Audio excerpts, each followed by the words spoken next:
أعوذ بالله من الشيطان الرجيم. بسم الله الرحمن الرحيم.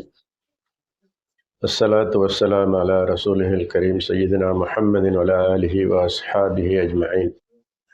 أما بعد.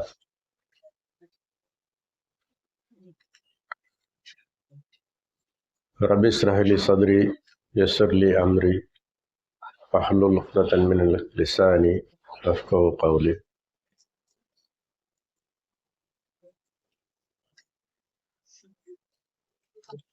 அல்லாஹ்வுடைய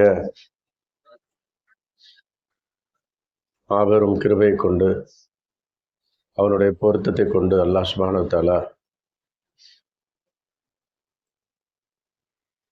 நம் அனைவரையும் இந்த வருடம் ஹஜ்ஜு செய்யக்கூடிய பாக்கியம் பெற்ற மக்களாக அல்லாஹ் நம்மை தேர்ந்தெடுத்திருக்கிறார்.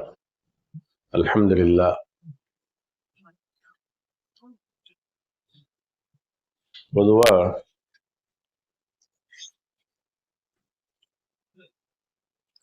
நம்மெல்லாம் யாரு யோசிச்சு பாருங்க. நீங்கெல்லாம் யாரு? ஹாஜிங்க. அல்ஹம்துலில்லாஹ். பொதுவாக கேட்டால் யாருன்னு கேட்டால் என்ன சொல்லுவோம்? நான் இன்னார் மகன் இன்னாருன்னு சொல்லுவோம் இல்லையா? நம்ம தகப்பன யாருன்னு கேட்டால் இல்லாட்டி நான் டாக்டருங்க, நான் இன்ஜினியருங்க அப்படின்னு சொல்லுவோம். ஆனால் இந்த ஹஜ்ஜுக்கும் உம்ராவுக்கும் போகிறவங்களை பற்றி அல்லாஹும் ரசூலும் என்ன சொல்கிறாங்க அப்படின்னு சொன்னால், சவுண்டு கம்மியாக இருக்காஜா?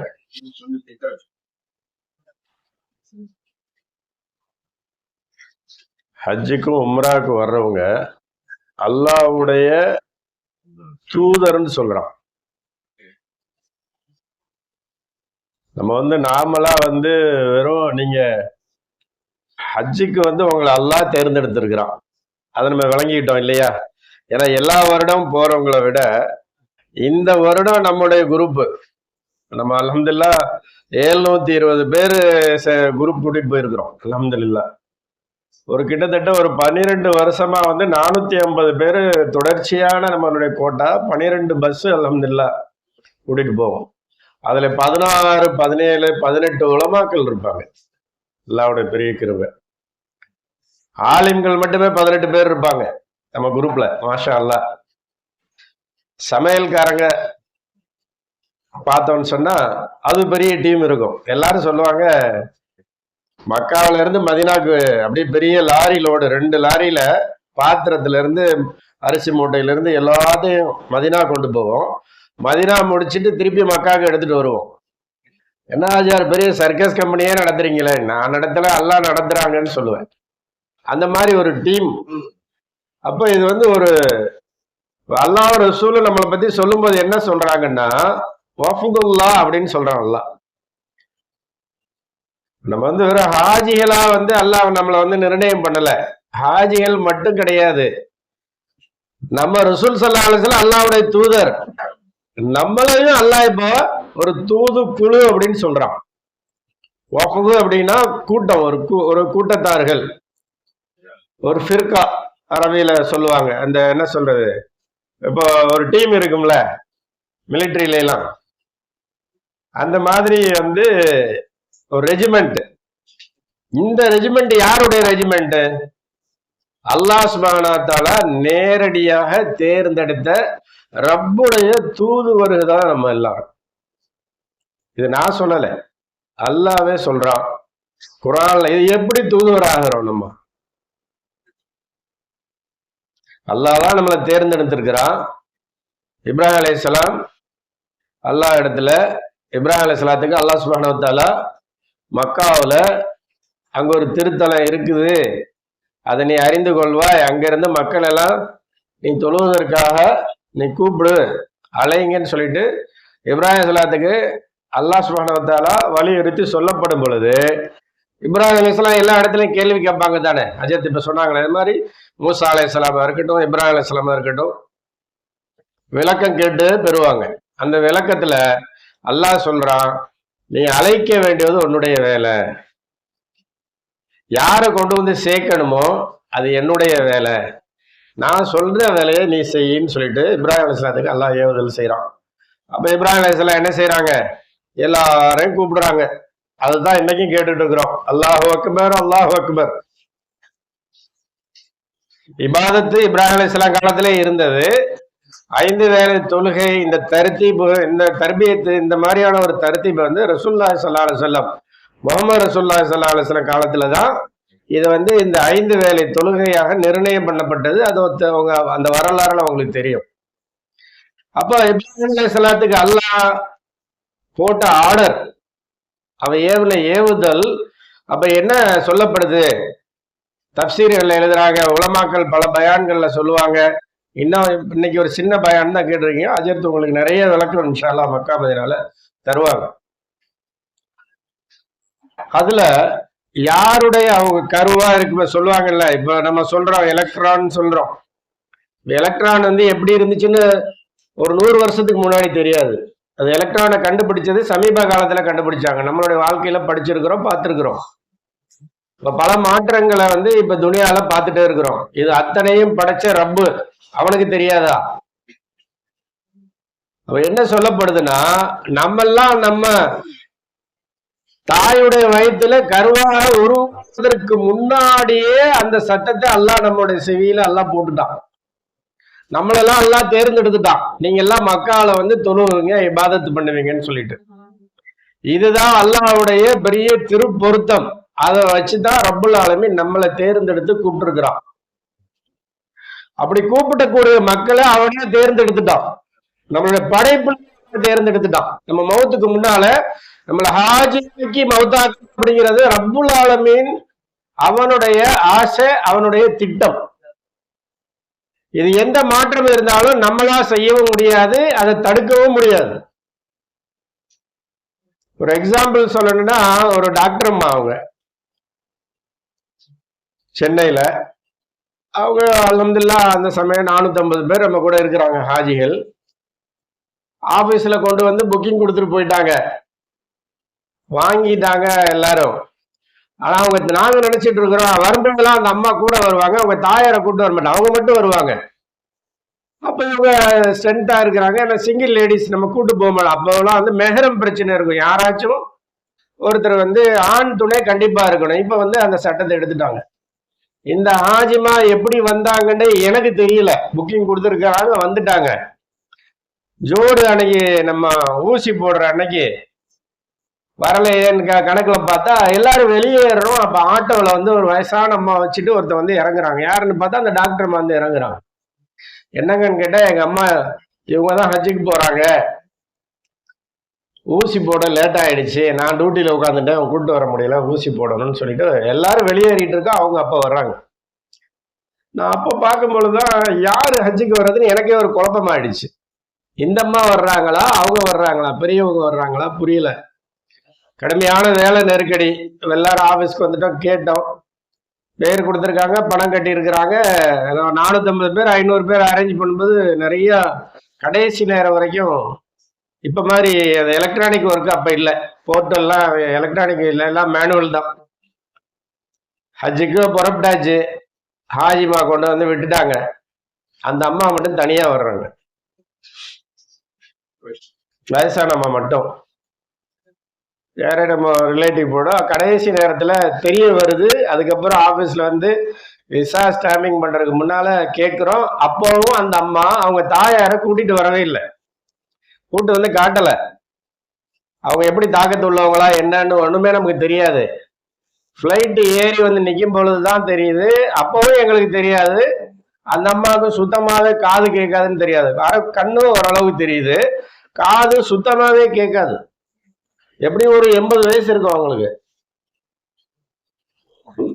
நடப்பாங்க, நல்லா நடந்து வருவாங்க. மற்றபடிக்கு பெருசா புரிய மாட்டேங்குது உண்மை.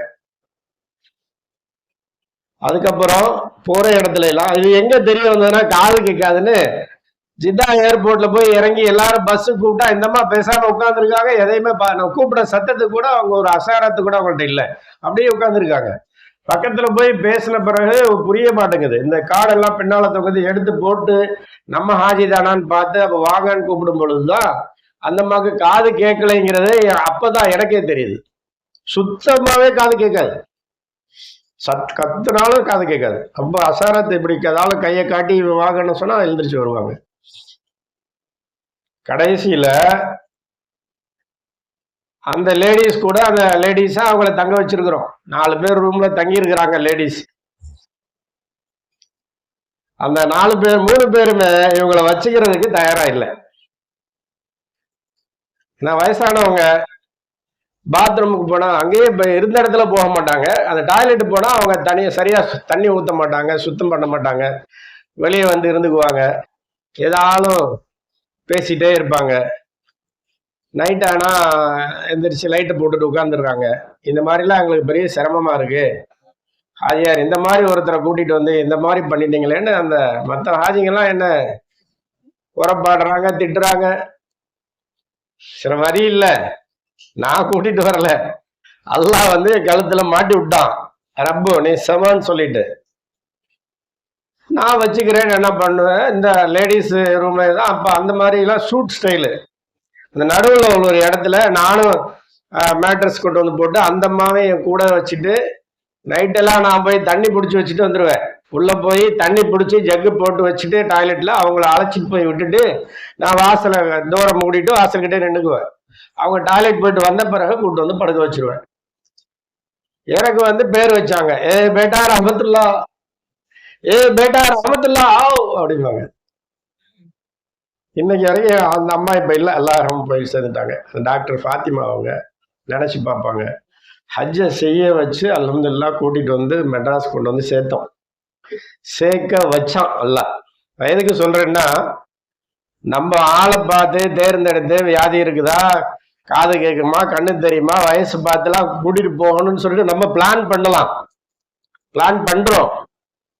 அவன் நாடிட்டானா நம்ம கண்ணை எல்லாம் மறைச்சிடுறான், நம்ம புத்திய வேலை செய்யாது. நான் நடந்த ஒரு எக்ஸ்பீரியன்ஸ் உங்ககிட்ட நான் ஷேர் பண்ணிக்கிறேன். அவங்கள ஹஜ் பண்ண வைக்கணும்னா அந்த அம்மா நினைச்சிருந்தா வந்திருக்கலாம்ல, அவங்க வசதி வாய்ப்பு இருக்கு, அல்ஹம்துலில்லாஹ் டாக்டரா இருக்கிறாங்க, கூட வந்திருக்கலாம். ஆம்பளை பிள்ளைங்க இருக்காங்களா எனக்கு தெரியாது, அதெல்லாம் நம்ம கேட்கல. ஆனா அல்ஹம்துலில்லாஹ் 42 நாள் எங்க கூட இருந்து ஹஜ் முடிச்சு நல்ல விதமா ஊருக்கு கொண்டு வந்து விட்டோம். அப்போ நம்ம அவங்கள கேட்க தோணலை, ஏன் நீங்க ஹஜ்ஜுக்கு வரல, ஏன் இப்படி அனுப்புனீங்கன்னு சொல்லிட்டு கேட்க தோணலை. நம்ம அதை ஒரு குறையாவும் எடுத்துக்கல. அல்லாஹ் நம்ம கிட்ட வேலை வாங்கினான், ஹஜ் செய்ய வச்சான். அப்போ அப்பேற்பட்ட மக்களை தான், அந்த மாதிரியான சூழ்நிலையை தான் நீங்க எல்லாம் பார்க்க போறீங்க. எல்லாரும் ஹஜ் பண்ணுவாங்க. அங்க ஹஜ்ரத் சொன்ன மாதிரி அல்லாஹ்வுடைய மலைக்குமார்கள் ஹஜ் பண்ணுவாங்க. அங்க வழிமாறுகள் இருப்பாங்க, நம்ம பார்வைக்கு மனிதர்களா தெரியுவாங்க. அவங்க வந்து மலாய்க்காவும் இருக்கலாம், நமக்கு தெரியாது. ஆனா நம்மள அல்லாஹ் தேர்ந்தெடுக்கிறது, நான் விளங்கிக்கிட்டது, அல்லாஹ் சுப்ஹானஹு வ தஆலா நம்மளை சொல்லப்படுறது, நம்மளை ஹாஜின்னு கூப்பிட்டு வஃதுல்லான்னு சொல்லக்கூடிய நம்மளுடைய அந்த அல்லாஹ்வுடைய தூதுவர் அப்படிங்கிறது, நம்ம ஹஜ்ஜுக்கு போறோம், நம்மளோட முடியறது இல்லை. இங்க இருந்து எவ்வளவு பிரச்சனையை நம்ம எடுத்துட்டு போறோம். நம்ம பிரச்சனையை மட்டுமா எடுத்துட்டு போறோம்? ஹஜ்ஜுக்கு போறோன்னு சொல்லி நியத்து வச்சு அல்லது போறோன்னு யாருக்கிட்டே சொல்லிட்டாலே, ஹஜ்ஜுக்கு போறோம் ஐசா துவா பண்ணுங்க, ऐसा है हमें ये साल नियत करके है, हज के जाने का नियत करके है, जा रहा नहीं, नियत करके है, आप दुआ करो। सामने वाला क्या बोलते हैं, आप पकड़ लो, हज को नियत करके है, अल्लाह कबूल करेगा, मेरे वास्ते दुआ करो, मेरे वास्ते दुआ करो. இது எத்தனை பேரை நம்ம கேட்டிருப்போம்? நீங்க கண்டிப்பா நீங்க எல்லாம் கேட்டிருப்பீங்க இந்த வார்த்தையை. நம்ம கேட்டா சொல்லுவோம், ஹாஜியார் என்ன ஹாஜியார், நாங்க அவ்வளவு கஷ்டப்பட்டு வர்றோம் ஹாஜியார், இவ்வளவு கஷ்டப்பட்டு வர்றோம் ஹாஜியார், எங்க குடும்பத்துல அவ்வளவு பிரச்சனை ஹாஜியார், பணத்தை அங்க போட்டோம் ஹாஜியார், இங்க வேலை எனக்கு வந்து லீவு கிடைக்க மாட்டேங்குது ஹாஜியார், உடல்ல பிரச்சனை ஹாஜியார். இது நம்ம பிரச்சனை. ஒரு ஆஜிமா 3 பேரு, 2 பேரு தான் அவங்க வந்து ஹஜ்ஜிக்கு வர புக்கிங் கொடுத்தாங்க.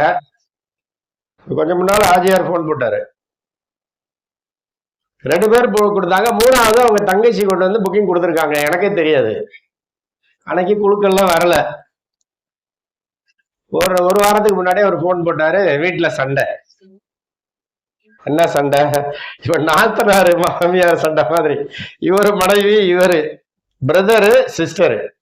அவங்க தங்கச்சி நான் அண்ணன் போறாருன்னு நானும் கூட வரேன்னு கிளம்பி வந்துட்டாங்க. அவங்க 3 பேரா இருக்கிறாங்க. அவர் என்ன சொல்றாரு, நீ கொண்டு போய் அல்லமானத்துல விட்டதுனாலதான் நான் ஹஜ்ஜுக்கு போக முடியல அப்படின்னு என் தங்கச்சி சண்டை போடுறாங்க. குடும்பத்துல பெரிய கலாட்டாவா இருக்குது, பயங்கரமான சண்டையா இருக்குது. அதிகமா பேசும்போது என் மனைவிக்கு கோபம் வந்துருச்சு, இவங்க 2 பேரும் சண்டை போட்டுக்கிறாங்க. இது வந்து விளங்காததுனால. ஏன் அந்த சண்டை வருது? அவங்க அல்லாஹ்வுடைய குதிரத்தையும் ஈமானுடைய பலகீனம், நம்ம ரப்புடைய குதிரத்தை வந்து மறந்துட்டோம். அப்ப நம்ம வந்து முதல்ல நம்ம விளங்கிக்கிறனுங்கிறக்காக தான் நான் அவங்க கிட்ட இதை சொல்லி தர்றதே. நம்ம யாரு, எதற்காக போறோம், இது நம்மளே நினைச்சு நீங்க நீங்க முடியாதுனாலும் அல்லாஹ் கூட்டு போவான். இந்த வருஷம் பரவாயில்லைங்க, அடுத்த வருஷம் பாத்துக்கலாம்பாங்க. கடைசியில பார்த்தா அவர் தான் முன்னாடி நிப்பாரு. இவர் சொல்லுவார், இல்ல எனக்கு வயசுலாம் இன்னும் கொஞ்சம் கூட, கொஞ்சம் கொஞ்சம் சின்ன வயசா இருக்கிறேன். அவங்க அம்மா சொல்லுவாங்க, நை பேட்டா ஆப்க छोड़ के जब मैं जाऊंगा ना आप हमारा साथ आओ.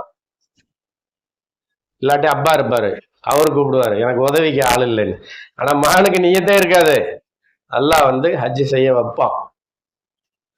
ஆனா தலைகீழா நின்றாலும் பல முயற்சி பண்ணுவாங்க, முயற்சி பண்ணிட்டே இருப்பாங்க. கடைசி நேரத்துல அவங்க ஹஜ்ஜுக்கு போற வாய்ப்பே கிடைக்காது, இந்த துனியா விட்டும் போயிடுவாங்க. ஆனா அவங்க ஹஜ்ஜுக்கு முயற்சியும் பண்ணிருப்பாங்க, பண்ணாம இந்த துனியா விட்டு போறவங்க நிறைய பேர் இருக்கிறாங்க. ஆனா ஹஜ்ஜுக்கு முயற்சி பண்ணியும் கிடைக்காம போயிடுவாங்க. இதுதான் அவனுடைய நாட்டம் இல்லை அப்படிங்கிறது. அப்ப நம்மள என்ன பண்றான் அந்த ரப்ப, இந்த பிரச்சனைகள் எல்லாம் கொண்டுட்டு போறோம்.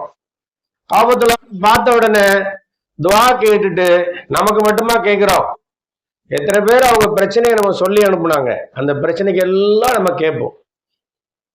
பக்கத்து வீட்டுக்காரங்க, அக்காவுக்கு, தங்கச்சிக்கு, மாமிக்கு, அண்ணனுக்கு, தம்பிக்கு, வியாபாரத்துல பிரச்சனை, உடல்ல பிரச்சனை, காலில் வலி, கையில வலி, தீராத வியாதி, சொல்லிட்டு அந்த துனியாவில் இருக்கக்கூடிய பிரச்சனை அத்தனை.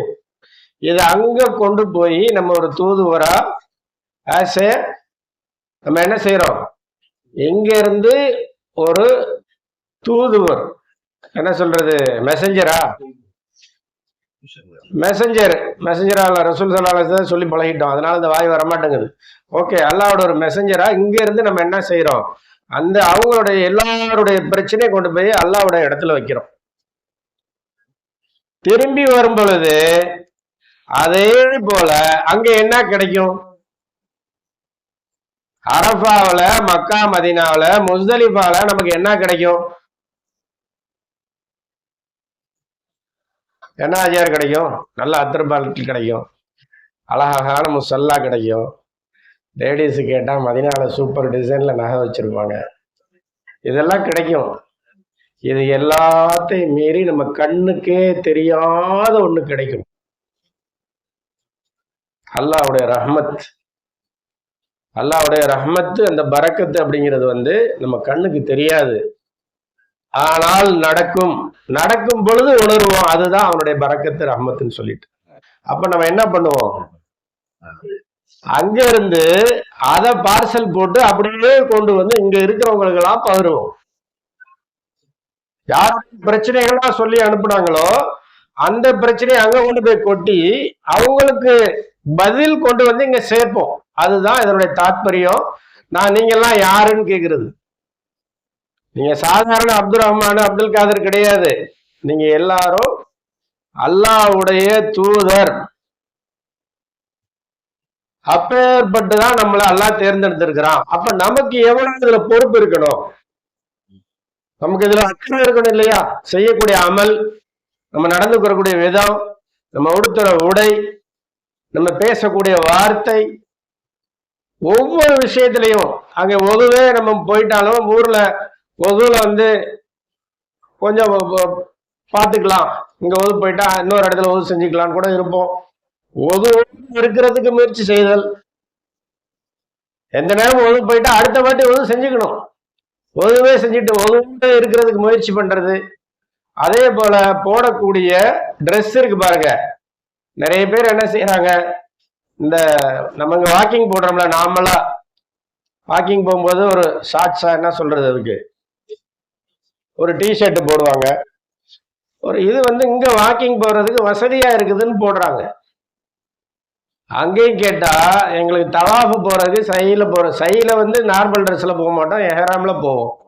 ஒன்லி மக்கா இதுல ஹஜ்ஜுடைய தவாஃபு இஃபாதா, தவாஃப ஜியாரா அப்படின்னு சொல்லக்கூடிய அந்த தவாஃப்ல மட்டும் சை செய்யும் பொழுது நார்மல் ட்ரெஸ்ல போவோம். மற்ற எப்பவுமே வந்து சையோ தவாஃப் அந்த தவாஃபாச்சு நார்மல் ட்ரெஸ்ல பண்ணுவோம், சை செய்ய மாட்டோம். சை வந்து எஹராம்ல தான் பண்ணுவோம், அந்த சஃபா மர்வால போறது. இவங்க எல்லாரும் என்ன நம்மகிட்ட கேட்டா என்ன சொல்றாங்க, நான் அங்க போன பிறகு சொன்னேன்டா யாராச்சும் ஒரு ஹாஜியை பார்த்து நான் வந்து குறை சொன்ன மாதிரி ஆயிரும், இங்கேயே நான் சொல்லிடுவேன். ஆனா சிலர் கேட்குறாங்க, சிலர் அதை கேட்கவும் மாட்டேங்கிறாங்க, அல்லது பயானுக்கு வராம இருக்கிறவங்க கேட்க மாட்டேங்கிறாங்க. இதே போல அந்த ஒரு இறுக்கமான அந்த ஒரு பேண்ட் வாக்கிங் போறதுக்கு போடுறாங்கல்ல, அது ட்ராக் சூட், ட்ராக் பேண்ட். அந்த ட்ராக் சூட்டு ட்ராக் பேண்ட்டை போட்டுக்கிட்டு மேல ஒரு டிஷர்ட் இவ்வளவு தண்ணி போட்டுக்கிறாங்க. போட்டுட்டு எங்களுக்கு தவாஃப்ல நடக்கிறதுக்கு ரொம்ப ஈஸியா இருக்கு அப்படின்னு சொல்றாங்க. இது வந்து வெறும் நடை கிடையாது, வாக்கிங் கிடையாது. தவாஃப்ங்கிறது வந்து இபாதத்து. அது இபாதத்து. நம்ம இங்க பள்ளிவாசலுக்கு தொழுவ போனாலே இந்த ட்ராக் சூட் போட்டுக்கிட்டு நம்ம ஊர் பள்ளிவாசல்லே போய் தொழுவ கூடாது, மக்ரூ. ரெண்டு விஷயம் இருக்கு, முஸ்தஹப் இருக்கு, மக்ரூ இருக்கு. இது ரசூலுல்லாஹி ஸல்லல்லாஹு அலைஹி வஸல்லம் விரும்பினது, விரும்பாதது. அப்ப ரசூல் ஸல்லல்லாஹு அலைஹி வஸல்லம் விரும்பினதை செய்யணுமா, விரும்பாததை செய்யணுமா? இப்ப இங்க பெரிய நமக்கு பிரச்சனையே தொப்பி போடலாமா போடக்கூடாதா, அரக்கை சட்டை போடலாமா போடக்கூடாதா, ஏன் போட்டாதான் கூடுன்னு இருக்குது, அதை எடுத்துக்க வேண்டியதானே, கூடாததுக்கு சொல்லி கொடுக்குறீங்க. அப்ப நம்ம கூடுமானதை எதை எடுக்கணும்னா ரசூலுல்லாஹி ஸல்லல்லாஹு அலைஹி வஸல்லம் விரும்பினதை தான் நம்ம செய்யணும். இங்க போய் சட்டம் பேச வரல. சட்டம் வந்து எதுக்கு அப்படின்னு சொன்னா, அதனுடைய நிலை மாறுபடும் பொழுது, ஒரு தவறு நடக்கும் பொழுது அது இருக்குதா இல்லையா, அது செல்லுமா செல்லாதா அப்படிங்கிறத நம்ம தெளிவுபடுத்திக்கிறது தான் சட்டம். அதனுடைய சட்டத்தை பத்தி ஆய்வு பண்ணணும். ஆனா நமக்கு அழகான முறையில கத்து தந்திருக்குது. ரசூலுல்லாஹி ஸல்லல்லாஹு அலைஹி வஸல்லம் சுன்னத்துகளை கத்து தந்திருக்கிறாங்க. அவ சுன்னத் அப்படிங்கிறத ரசூல் ஸல்லல்லாஹு அலைஹி வஸல்லம் வாழ்க்கை. இதை எல்லாத்தையுமே நிறைய பேர் விட்டுட்டு சிம்பிளா அந்த ட்ரெஸ் எடுத்துட்டு ஒரு அரக்கை சட்டை போட்டு வந்துடுறாங்க, ஒரு டிஷர்ட் போட்டுட்டு அதை போட்டுட்டு தவாப் செய்யறாங்க. இது இன்னும் வேதனையான விஷயம் என்னன்னு கேட்டீங்கன்னா, சமீப காலத்துல ஒரு 10 வருஷத்துக்குள்ள பாக்குறேன், இந்த ஒரு 10, 7, 8 வருஷம் 10 வருஷத்துக்குள்ள பாக்குறேன், அதிகரிச்சுட்டே போகுது. இந்த விஷயம் வந்து அதிகரிச்சுக்கிட்டே போகுது. இப்ப நம்ம நீங்க எல்லாம் பார்த்திருப்பீங்க, ஒரு 15, 20 வருஷத்துக்கு முன்னால தமிழ்நாட்டுல மக்களுடைய ட்ரெஸ் கோட் எப்படி இருந்தது, லேடிஸ் எல்லாம் நல்லா பார்த்திருப்பீங்க. ஒரு காலத்துல சுடிதார் கமிஸ்ங்கிறது ரொம்ப கம்மி, நம்ம ஊர்ல சேலை கட்டுவாங்க, பிளவுஸ் போடுவாங்க, அதுக்கு மேல வந்து புர்கா போட்டுக்குவாங்க. இப்ப மாடர்ன் ட்ரெஸ் அப்படிங்கறத மாறி இப்ப அரக்கால் ட்ரௌசரே போட்டுட்டு போறாங்க லேடிஸ், பாக்குறோம் இல்லையா? அப்ப இந்த காலங்கள் மாறுறது வந்து இங்க அவங்கவுங்க கலாச்சாரம் அவங்கவுங்க போட்டுக்கிறாங்க. முஸ்லீம் அரக்கால் ட்ரௌசர் போட முடியுமா? பள்ளிவாசலுக்குள்ள போக முடியுமா? போகக்கூடாது. இதுதான் நமக்கு அல்லாஹ் ரசூலும் நமக்கு கத்து தந்திருக்கிறாங்க. ஆனா நம்ம எங்க போறோம்? அல்லாஹ்வுடைய அர்ஷுக்கு கீழே நம்ம நின்று இபாதத் பண்றோம் அப்படிங்கிற பயம் நம்ம கிட்ட இருக்கணுமா, இருக்கக்கூடாதா? அது வந்து ஏளனமா நினைக்கிறாங்க, சாதாரணமா நினைக்கிறாங்க. ஏன் உங்களெல்லாம் அல்லாஹ் வந்து காபத்துல்லா கூப்பிட்டுட்டான் அப்படிங்கிற எனக்கு திமிரா, இல்ல ஏளனமா? உங்ககிட்ட காசு இருந்தா நினைச்சா மக்கா மதீனாக்கு போகலாம் அப்படிங்கிற ஒரு ஏளனமான ஒரு எண்ணமா? ஏன் அந்த மாதிரி எதுக்காக வர்றீங்க மக்கா மதீனாக்கு? நான் சமீப காலத்துல பாக்குறேன், ஷூ போட்டுட்டு நடக்கிறாங்க. அதுல பெண்கள் கேன்வா ஷூ போட்டு நடக்கிறாங்க. ஏன் உங்களுக்கு அல்லாஹ் நல்ல காலை கொடுத்துருக்கானே, அந்த மார்பிள் கல்ல போட்டு கொடுத்துருக்கான். 50 வருஷத்துக்கு முன்னாடி மார்பிள் கல்ல இருந்தது அங்க, முண்டு கல்லு மண்ணு. பழைய போட்டோல கூட நீங்க பாக்கலாம். 1970 70க்கு முன்னாடி எல்லாம் அந்த மாதிரிதான் இருந்தது. அப்பேற்பட்ட அந்த மண்ணு கல்லுல தானே தவாப் செஞ்சாங்க. அந்த மண்ணு கூட இல்லாத எப்படி தவாப், வெறும் மண்ணுல சுடும் தவாப் செஞ்சாங்களே, அவங்க செஞ்சாங்க. எந்த சூவை போட்டுட்டு செஞ்சாங்க? இப்ப மார்பிள் கல்லு, அதுல வேற சில்லுன்னு குளிர் தாங்க முடியாத கல்லு. கேட்டா அந்த குளிர் ஜாஸ்தியாகி கால்லாம் வெடிப்பு வந்துருதான். ஷூ போட்டு நடக்கிறாங்க, அடுத்தவங்க முன்னால போற ஷூ காலோட மிதிக்கிறாங்க. இது சர்வ சாதாரணமா தவாஃப்லையும் செயலையும் நடக்குது.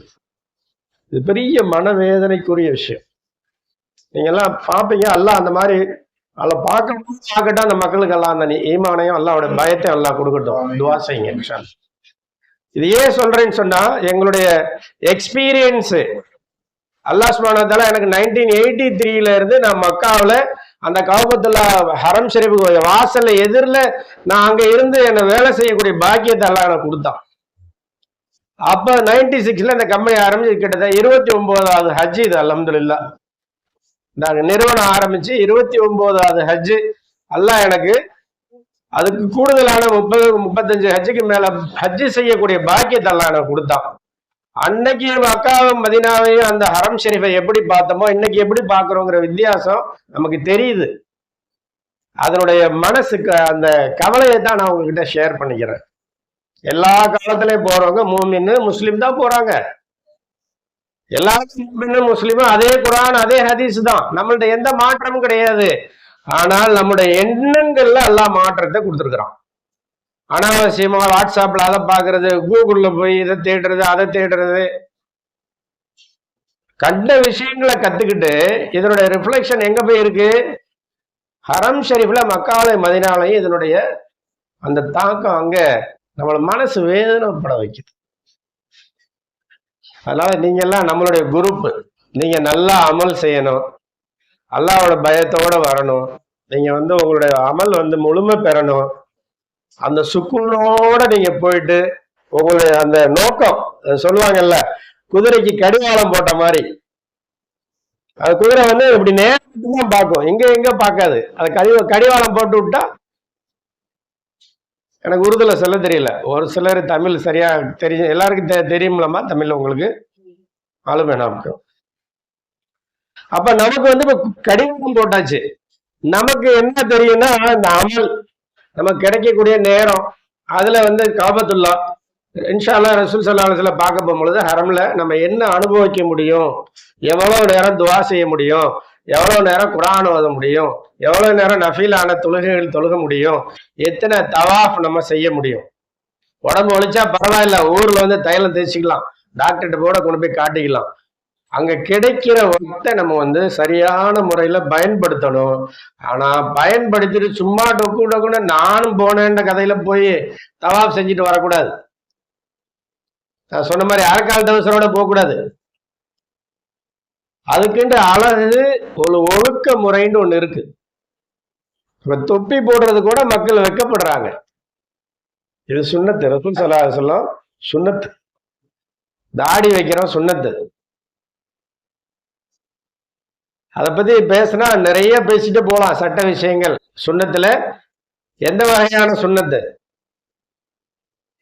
ரசூல்லா அல்லாஹ் ஏவப்பட்ட சுன்னத்து, ரசூல் ஸல்லல்லாஹு அலைஹி வஸல்லம் வழிகாட்டி நடந்த சுன்னத்து. இந்த ரெண்டு வகையான சுன்னத்துகளை இன்னும் பிரிச்சு நிறைய சொல்லலாம். சொல்லிட்டே போனோம்னா இஸ்லாம் பெரிய குர்ஆன் ஹதீஸும் எத்தனை லட்சம் மணிக்கணக்கில் பேசினாலும் உலமாக்கள் பேசினாலும் அது முடிக்க முடியாது இல்லையா? அப்ப அப்பேற்பட்ட ஒரு நாலேஜ் உள்ள ஒரு மார்க்கம் நம்ம இஸ்லாம். நம்ம இந்த பயணத்துல உள்ள விஷயத்த உங்களுக்கு நான் இதை சொல்லி காட்டுறதுக்கு காரணம் என்னன்னா, நம்மளுடைய நோக்கம் ஹஜ்ஜுக்காக போறோம், நம்ம அல்லாஹ்வுக்காக போறோம். நம்ம போறோங்கிறத விட அல்லாஹ் நம்மளை தேர்ந்தெடுத்திருக்கிறான், ஹஜ்ஜுக்கு வாங்கன்னு கூப்பிட்டுருக்கிறான். அப்ப அதை உணர்ந்துட்டு நம்ம அல்லாஹ்வுக்கு அடிபணிஞ்சு எந்த அளவுக்கு நம்ம பணிவோட அங்க போய் அந்த கவலையோட அல்லாஹ்வுடைய ஒவ்வொரு இடத்துலயும் நம்ம நிற்கும் பொழுது அதை உணர்ந்து அமல் செய்யக்கூடிய ஹாஜிகளா இன்ஷா அல்லாஹ் நம்மளை ஆக்கி தரட்டும். ஆமீன். நீங்க ட்ரெஸ் எல்லாம் இப்ப எடுத்து வச்சிருப்பீங்க அல்ஹம்துலில்லாஹ். அன்னைக்கே உங்களுக்கு சொல்லி அனுப்புனேன். ட்ரெஸ் பெட்டி எல்லாம் தயாரா இருக்குதா? அல்ஹம்துலில்லாஹ். மருந்து மாத்திரை எல்லாம் வாங்கிட்டீங்களா? இந்த 20 நாளைக்குள்ள மருந்து அவசர தேவைகளுக்கு காய்ச்சல் தலைவலி இந்த மாதிரி இன்ஷால்லா ஏற்படாமல் இருக்கட்டும். அப்படி ஏற்பட்டால் நமக்கு அந்த மாதிரி உபயோகப்படுத்திக்கிறதுக்கு மருந்து மாத்திரை. குர்பானிக்குள்ள அமௌண்ட்டு 720 ரியாலு. அது நம்ம போன பிறகு அங்கே இன்ஷால்லா வாங்கிக்கலாம். அது ரியாலாக மாற்றி வச்சுக்கிறோங்க. அது ஏற்கனவே உங்களுக்கு எல்லாருக்கும் மெசேஜ் போட்டிருந்தேன், வாங்கி வச்சிருப்பீங்கன்னு நினைக்கிறேன் இன்ஷால்லா. அது தயாராக இருக்கிறோம்ல அஜய், அங்கதான் கொண்டு போய் கொடுக்கணும் இன்ஷால்லா. ஆமா, அங்க போன பிறகு கலெக்ஷன் பண்ணிக்கிறோம். ரியால் நீங்களே கொண்டு வரதான், மொத்தமா நம்ம எடுத்துட்டு போறது எங்களுக்கு சிரமம், ஏர்போர்ட்ல இல்லாத. அங்க வந்த பிறகு வாங்கிக்கிறோம் இன்ஷால்லா.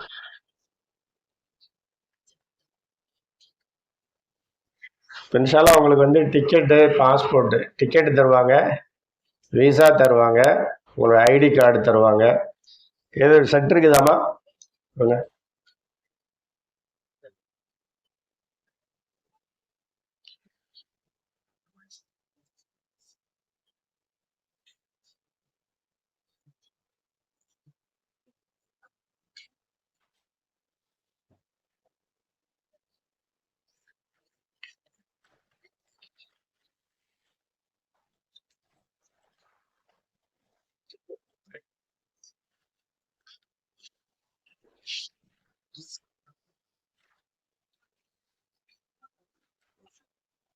இதில் எல்லாருக்குமே ஹஜ்ஜு விசா இருக்குது. அது கம்பல்சரி தவற விட்டுறாமல் வச்சுக்கணும். டிக்கெட்டு ஆன்வர்ட் ரிட்டர்ன், போகிறதுக்கு ரிட்டர்ன் வரக்கூடிய டிக்கெட் காப்பி. இது மெடிக்கல் கார்டு, நீங்கள் ஏற்கனவே இதை பார்த்துருக்கீங்க, ஊசி போட்டிங்கல்ல. இது கட்டாயம் நம்ம தவற விட்டுறாமல் கண்டிப்பாக வச்சுருக்கணும்.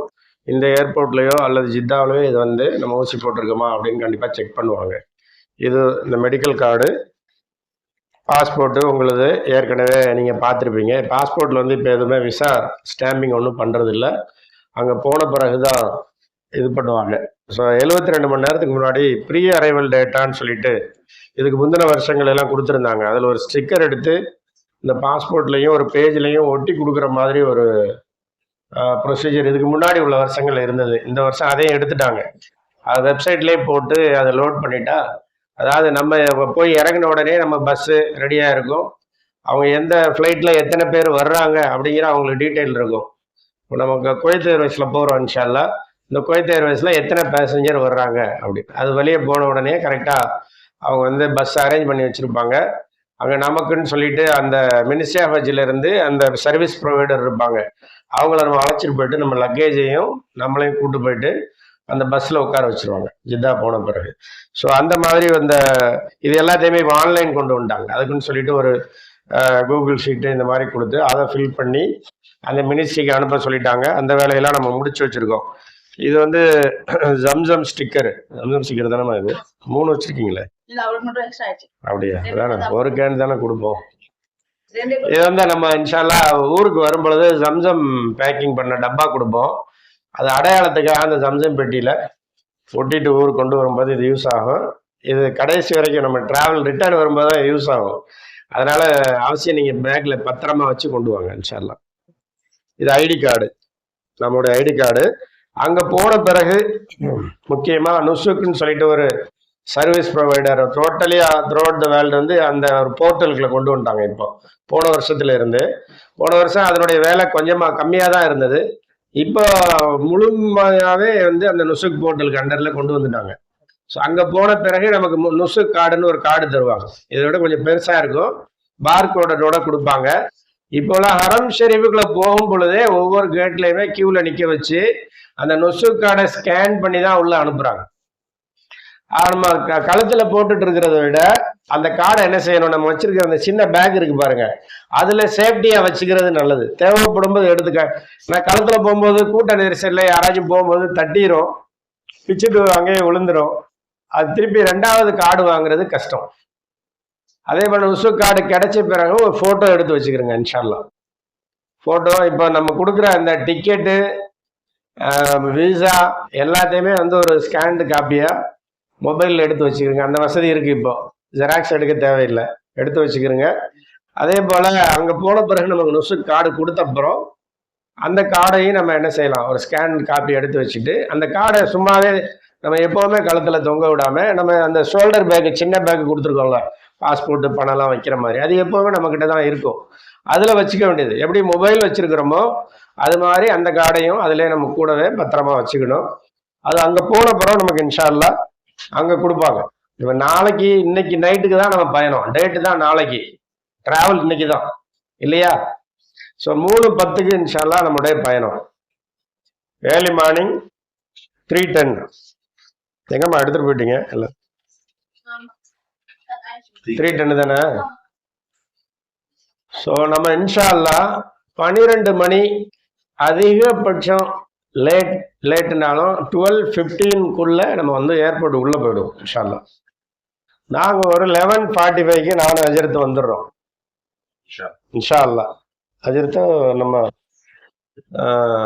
அஜித் அன்னைக்கு நீங்கள் பார்க்கல, போன ப்ரோக்ராம் வந்து நம்ம திடீர்னு ஏற்பாடு பண்ணதுனால அஜரத்துக்கு வந்து அன்னைக்கு திருநெல்வேலியில் ஒரு ப்ரோக்ராம் இருந்தது வெளியூரில், அதனால் அவங்க வரலை. அல்ஹம்துலில்லாஹ் அன்னைக்கே சொன்னேன் உங்களுக்கு, நம்ம உலமாக்கள் யார், எப்படிப்பட்டவங்க, எத்தனை வருஷமாக நம்ம கூட வந்துட்டு இருக்கிறாங்க. அஜரத் அல்ஹம்துலில்லாஹ் எத்தனை வருஷம் இல்லைன்னா 17வது வருஷம் நம்ம கூடவே தான் 17 வருஷமா வர்றாங்க அல்ஹம்துலில்லாஹ். 29 வருஷத்துல ஓஎம் அப்துல் காதர் அஜரத்துன்னு சொல்லிட்டு குரான் வந்து கொடுத்துடலாம் சார், எடுத்துட்டு போக முடியாத அளவுக்கு வெயிட்டாக இருக்குது, வச்சுட்டு வந்துட்டோம். பட் வந்து அவங்க வீட்டுக்கு கொண்டு போய் சேர்க்கட்டும், ஒவ்வொரு குரான் கொடுத்துருவோம் இன்ஷா அல்லாஹ். ரொம்ப இல்லை நம்ம போன வாட்டியும் சொன்னேன்னு நினைக்கிறேன், நம்ம கம்பெனியில இருந்து ஒரு தமிழ் தர்ஜுமத்துல் குரான் போட்டிருக்கோம். இது 3வது எடிஷனாக இப்போ அல்ஹம்துலில்லாஹ் இப்போ தான் வந்திருக்குது. முந்தா நாள் தான் வந்து கொஞ்சம் அவசரமாக ஹாஜியில் கொடுக்கணும்னு கேட்டு வாங்கினோம். ஒரு 100 சிச்சம் குரான் கொடுத்துருக்காங்க. ஒரு 4000 கிதாப் இப்போ பிரிண்ட் ஆகி வரும், வந்தது பிறகு அது டிஸ்ட்ரிபியூட் ஆகும். அவங்க ஓஎம் அப்துல் காதர் பாக்கவி அஜரத்து ஆரம்பத்தில், நம்ம கம்பெனி ஆரம்பத்தில் இருந்து கிட்டத்தட்ட 19 வருஷம் வந்துட்டு இருந்தாங்க.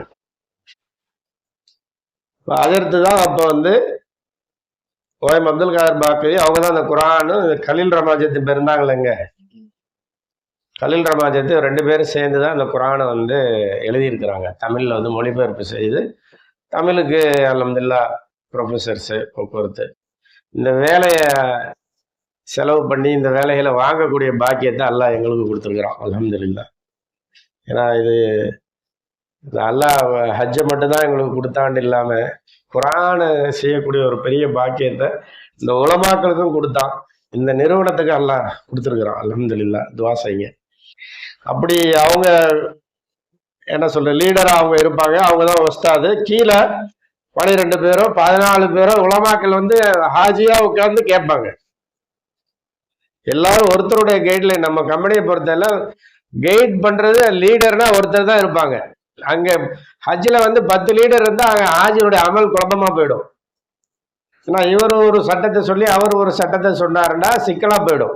இதுக்காக ஒருத்தர்கிட்ட மட்டும்தான் அந்த பொறுப்பை ஒப்படைப்போம். இப்போ போன வருஷம் 202 பேர் போனோம், லாஸ்ட் 2024. கலீல் ரமாஜத் பேர் அவங்க இருந்தாங்க, மீரா நஜர்த் இருந்தாங்க, கோயம்புத்தூர் மாலிக் அஜர்த் இருந்தாங்க, அஜர்த் இருந்தாங்க. இப்போ அவங்கள உடம்பு முடியாம இப்போ அஜர்த் வந்து நிறைய நடக்க முடியறது இல்லை, அங்க சும்மாவே இருக்க மாட்டாங்க. ஓஎம் அஜர்த் வந்து மாஷா அல்லாஹ் தபரக்கல்லாஹ் டெய்லி உம்ராக்கு அழைச்சிட்டு போவாங்க ஹாஜியில. அப்போ 400 பேர் குரூப்ல எவ்வளவு பேர் இருப்பாங்கன்னு பாருங்க. டெய்லி உம்ரா போறவங்க 200 பேர் இருப்பாங்க. 150 பேர்ல இருந்து 200 பேர் இருப்பாங்க. அல்ஹம்துலில்லாஹ் பாக்குறதுக்கே அவ்வளவு அற்புதமா அழகா இருக்கும். நம்ம குரூப் ஒரு 200 பேர் டெய்லி உம்ரா செஞ்சுட்டு தவாப் செஞ்சுட்டே இருப்பாங்க. அது அந்த கூட்டம் இப்ப குறைஞ்சிருச்சு அல்ஹம்துலில்லாஹ். துஆ செய்யுங்க, திரும்ப அந்த 400 பேரை கூட்டிட்டு போறதுக்குண்டான பாக்கியத்தை எல்லாம் எங்களுக்கு தரணும் இன்ஷா அல்லாஹ். அது ஒரு ஒரு அற்புதமான ஒரு சந்தோஷமான ஒரு செயல். ஏன்னா தூக்கமே வராது. நான் சொல்லிட்டு இருக்கேன், இப்ப 18 பேரா இருந்தாலும் அது எங்களுக்கு மனசுக்குள்ள இப்ப சொன்னாங்கல்ல, அந்த பயம் நம்மளை அறியாத ஒரு உடல் ரீதியான ஒரு பயம் இருக்கும். எதை விட்டுற போறோமோ, எது சரியா இருக்குதோ, அங்க போய் என்ன செய்ய போறோம். 450 பேர் கூட்டிட்டு போகும்போது அந்த பயம் தான் இருக்கும். அப்ப வந்து நிறைய பேர் ஷேர் பண்ணிக்குவாங்க. இப்ப நாங்க 2 பேர் தான் இருக்கிறோம் இந்த 18 பேர்ல. அப்பேற்பட்ட ஒரு அழகான ஒரு முறையில அல்லாஹ் சுப்ஹானஹு வ தஆலா இந்த நிறுவனத்தை ஓஎம் அப்துல் காதர் பாக்கவி அஜரத் அவங்க மூலமா அப்படியே வளர்த்து கொண்டு வந்து இவங்கெல்லாம் அவங்க மாணவர்களா இருந்து அன்னைக்கு தெரியாத ஹஜரத்துக்கு இவ்வளவு பேச்சு திறமை இருக்குதா, இவ்வளவு நாலேஜ் இருக்குதான்னு எங்களுக்கே தெரியாது. ஆனா ஹஜரத் அப்படியே உட்கார்ந்து எல்லாத்தையும் கேட்டுட்டே இருப்பாங்க. அதுக்கு பிறகு ஹஜரத்துக்கு முடியாத பிறகு அபுதார் ரசித்து தான் இப்போ லீடர். அதுக்கு கீழே எவ்வளவு உலமாக்கள் இருந்தாலும் மற்றவங்க பயான் பண்ண மாட்டாங்க, சட்ட விஷயங்கள் சொல்ல மாட்டாங்க. ஒரு லீடர் அந்த அண்டர்ல தான் அல்லாஹ்வோட பெரிய கிருபை. இதை நம்ம இயங்கி செல்லக்கூடிய ஒரு பாக்கியத்தை அல்லாஹ் சுப்ஹானஹு வ தஆலா இந்த நிறுவனத்துக்கு கொடுத்துட்டு இருக்கிறோம். அல்ஹம்துலில்லாஹ். இன்னமும் எங்களுக்கு தரக்கூடிய பாக்கியத்துக்காக நீங்க துவா செய்யணும் இன்ஷா அல்லாஹ். அப்பேற்பட்ட ஒரு நல்ல காரியங்கள் குர்ஆனுடைய வேலை மாஷா அல்லாஹ்ண்டு அருமையா நடந்தது. இதற்கு பிறகு இப்ப நம்ம என்ன செய்யறோம், இப்ப நாளைக்கு நம்மளுடைய டிராவல் என்ன ப்ரோக்ராம், நாளைக்கு நம்ம இன்ஷா அல்லாஹ் பேக் தயாரா இருக்குது. பெட்டியை வந்து இங்க இருந்து வெயிட் ஜாஸ்தி கொண்டு வராதிங்க. நம்ம தான் இருக்கப்படுறதே 22 நாள் தான். ஒரு பெட்டி இருந்தா போதும்னு நினைக்கிறேன். இல்ல ரெண்டாவது கொண்டு வர்றதுக்கு ஒரு பெட்டி வேணும்னா அந்த பெட்டிக்குள்ளேயே அது செட் ஆச்சுன்னா உள்ள வச்சு மூடி கொண்டு வாங்க. இல்ல 2 பெட்டியில வைக்கிறதுக்கு ஜாமான் இருக்காதுன்னு நினைக்கிறேன். என்கிட்ட இல்ல, உங்ககிட்ட எல்லாம் இருக்கா தெரியல. ஸோ அந்த 23 கிலோ ஒரு பெட்டி தான் இருக்கணும். ஒரு பீஸு மொத்தமே வந்து 2 பீஸ் தான். 23 கிலோக்கு மேல போகக்கூடாது. நீங்க 46 கிலோ கொடுத்துருக்கீங்களே, நான் ஒரு பெட்டியில 38 கிலோ வச்சுக்கிறேன்னு சொன்னா அலோவ் பண்ண மாட்டாங்க. 30 கிலோ வச்சுக்கிறேன்றாலும் நமக்கு வந்து அலோவ் பண்ண மாட்டாங்க. ஒரு பெட்டி வந்து 23 கிலோக்கு எக்ஸஸ் ஆகக்கூடாது. 23 கிலோக்கு உள்ளதான் இருக்கணும். சரி, ரெண்டாவது பெட்டி இருக்கு, இது 23 போக 10 கிலோ வச்சுக்கிறேன்னா 10 கிலோ வச்சுக்கலாம், 12 கிலோ வச்சுக்கலாம், பிரச்சனை இல்லை. கரெக்டா எக்ஸாக்டா இது 23, இது 20, இன்னொரு பெட்டி 20 வச்சுக்கலாம், பிரச்சனை இல்லை. இதே மாதிரி தான் ரிட்டர்ன் வரும் பொழுதும் இதே நமக்கு 46 கிலோ தான் லக்கேஜ் வந்து அலவுடு. 2 piece policy. நம்ம ரிட்டர்ன் வரும்போது நமக்கு இன்ஷா அல்லாஹ் ஜம்சம் 5 லிட்டர் கேன் ஒன்று கொடுப்போம். அது வந்து லக்கேஜில் சேராது, அது வந்து எக்ஸ்ட்ரா. அது 5 லிட்டர் ஜம்சம் மட்டும் தான் நம்ம இன்ஷா அல்லாஹ் கொண்டு வருவோம். ஸோ இப்போ பெட்டி ரெடி ஆயிடுச்சு, எஹ்ராம் ரெடி ஆயிட்டோம். அதே போல எஹ்ராம் கட்டுறது வந்து வீட்டில இருந்து குளிச்சு ரெடியாகி சுத்தமாகிட்டு அந்த நியத்தோட, இப்ப உம்ரா நாளைக்கு இன்னைக்கு நம்ம என்ன நியத்து பண்ண போறோம், ஹஜ்ஜு, தமத்து ஹஜ்ஜு. 3 வகையான ஹஜ் இருக்குல்ல.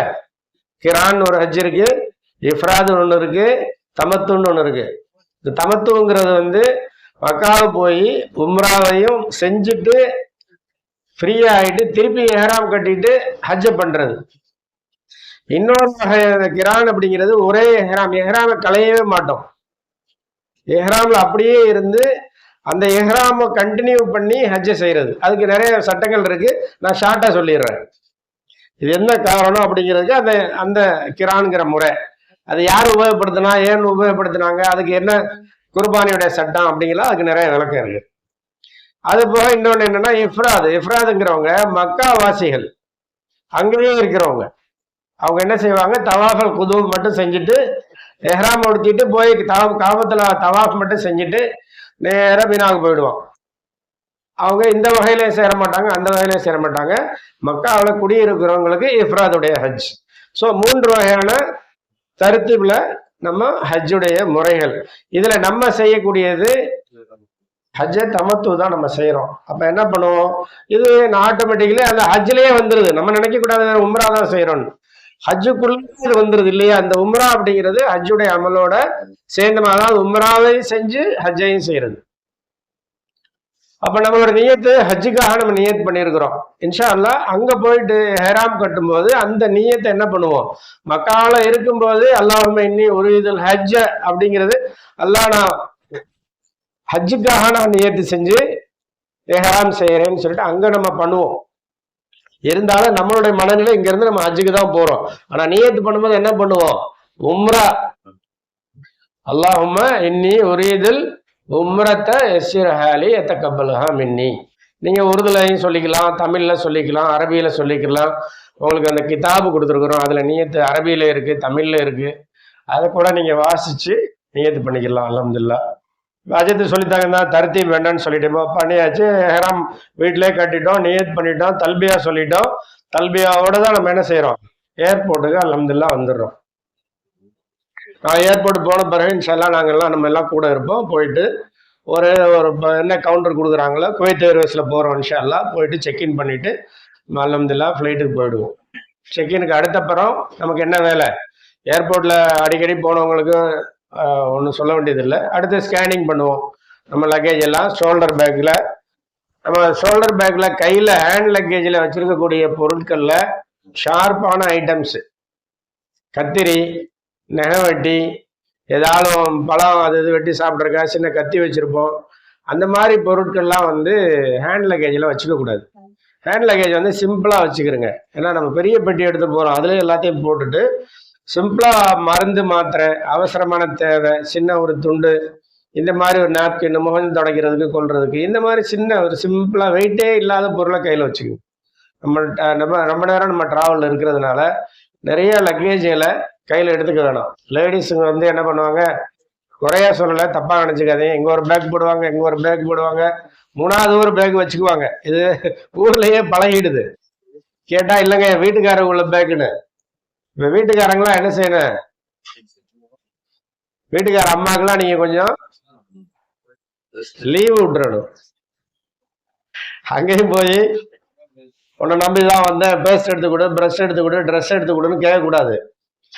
இந்த 22 நாளாச்சும் இன்ஷா அல்லாஹ் அவங்கள ஃப்ரீடமா விட்டுட்டு அமல் செய்ய விடுங்க. அவங்களுக்கு அமல் செய்யக்கூடிய ஒரு பாக்கியம் இன்ஷா அல்லாஹ்.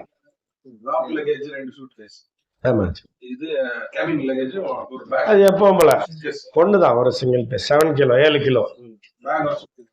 ஆமா, அது எப்படி நீங்க டைப்ல வச்சிருக்கீங்களோ அது ஒரு பீஸ் தான் அலோவ் பண்ணுவாங்க. ஸோ 7 கிலோ வந்து ஹேண்ட் லக்கேஜ் அலௌடு. இங்கேருந்து போகும்போது உங்களுக்கு பெருசாக இருக்காது, வரும்பொழுது பெரிய பெட்டியில் இடம் இல்லைன்னா கூட இதில் வச்சு கொண்டு வருவாங்க. இது ஹாஜிகளுடைய பழக்கம். வரும்போது 23 46 கிலோ.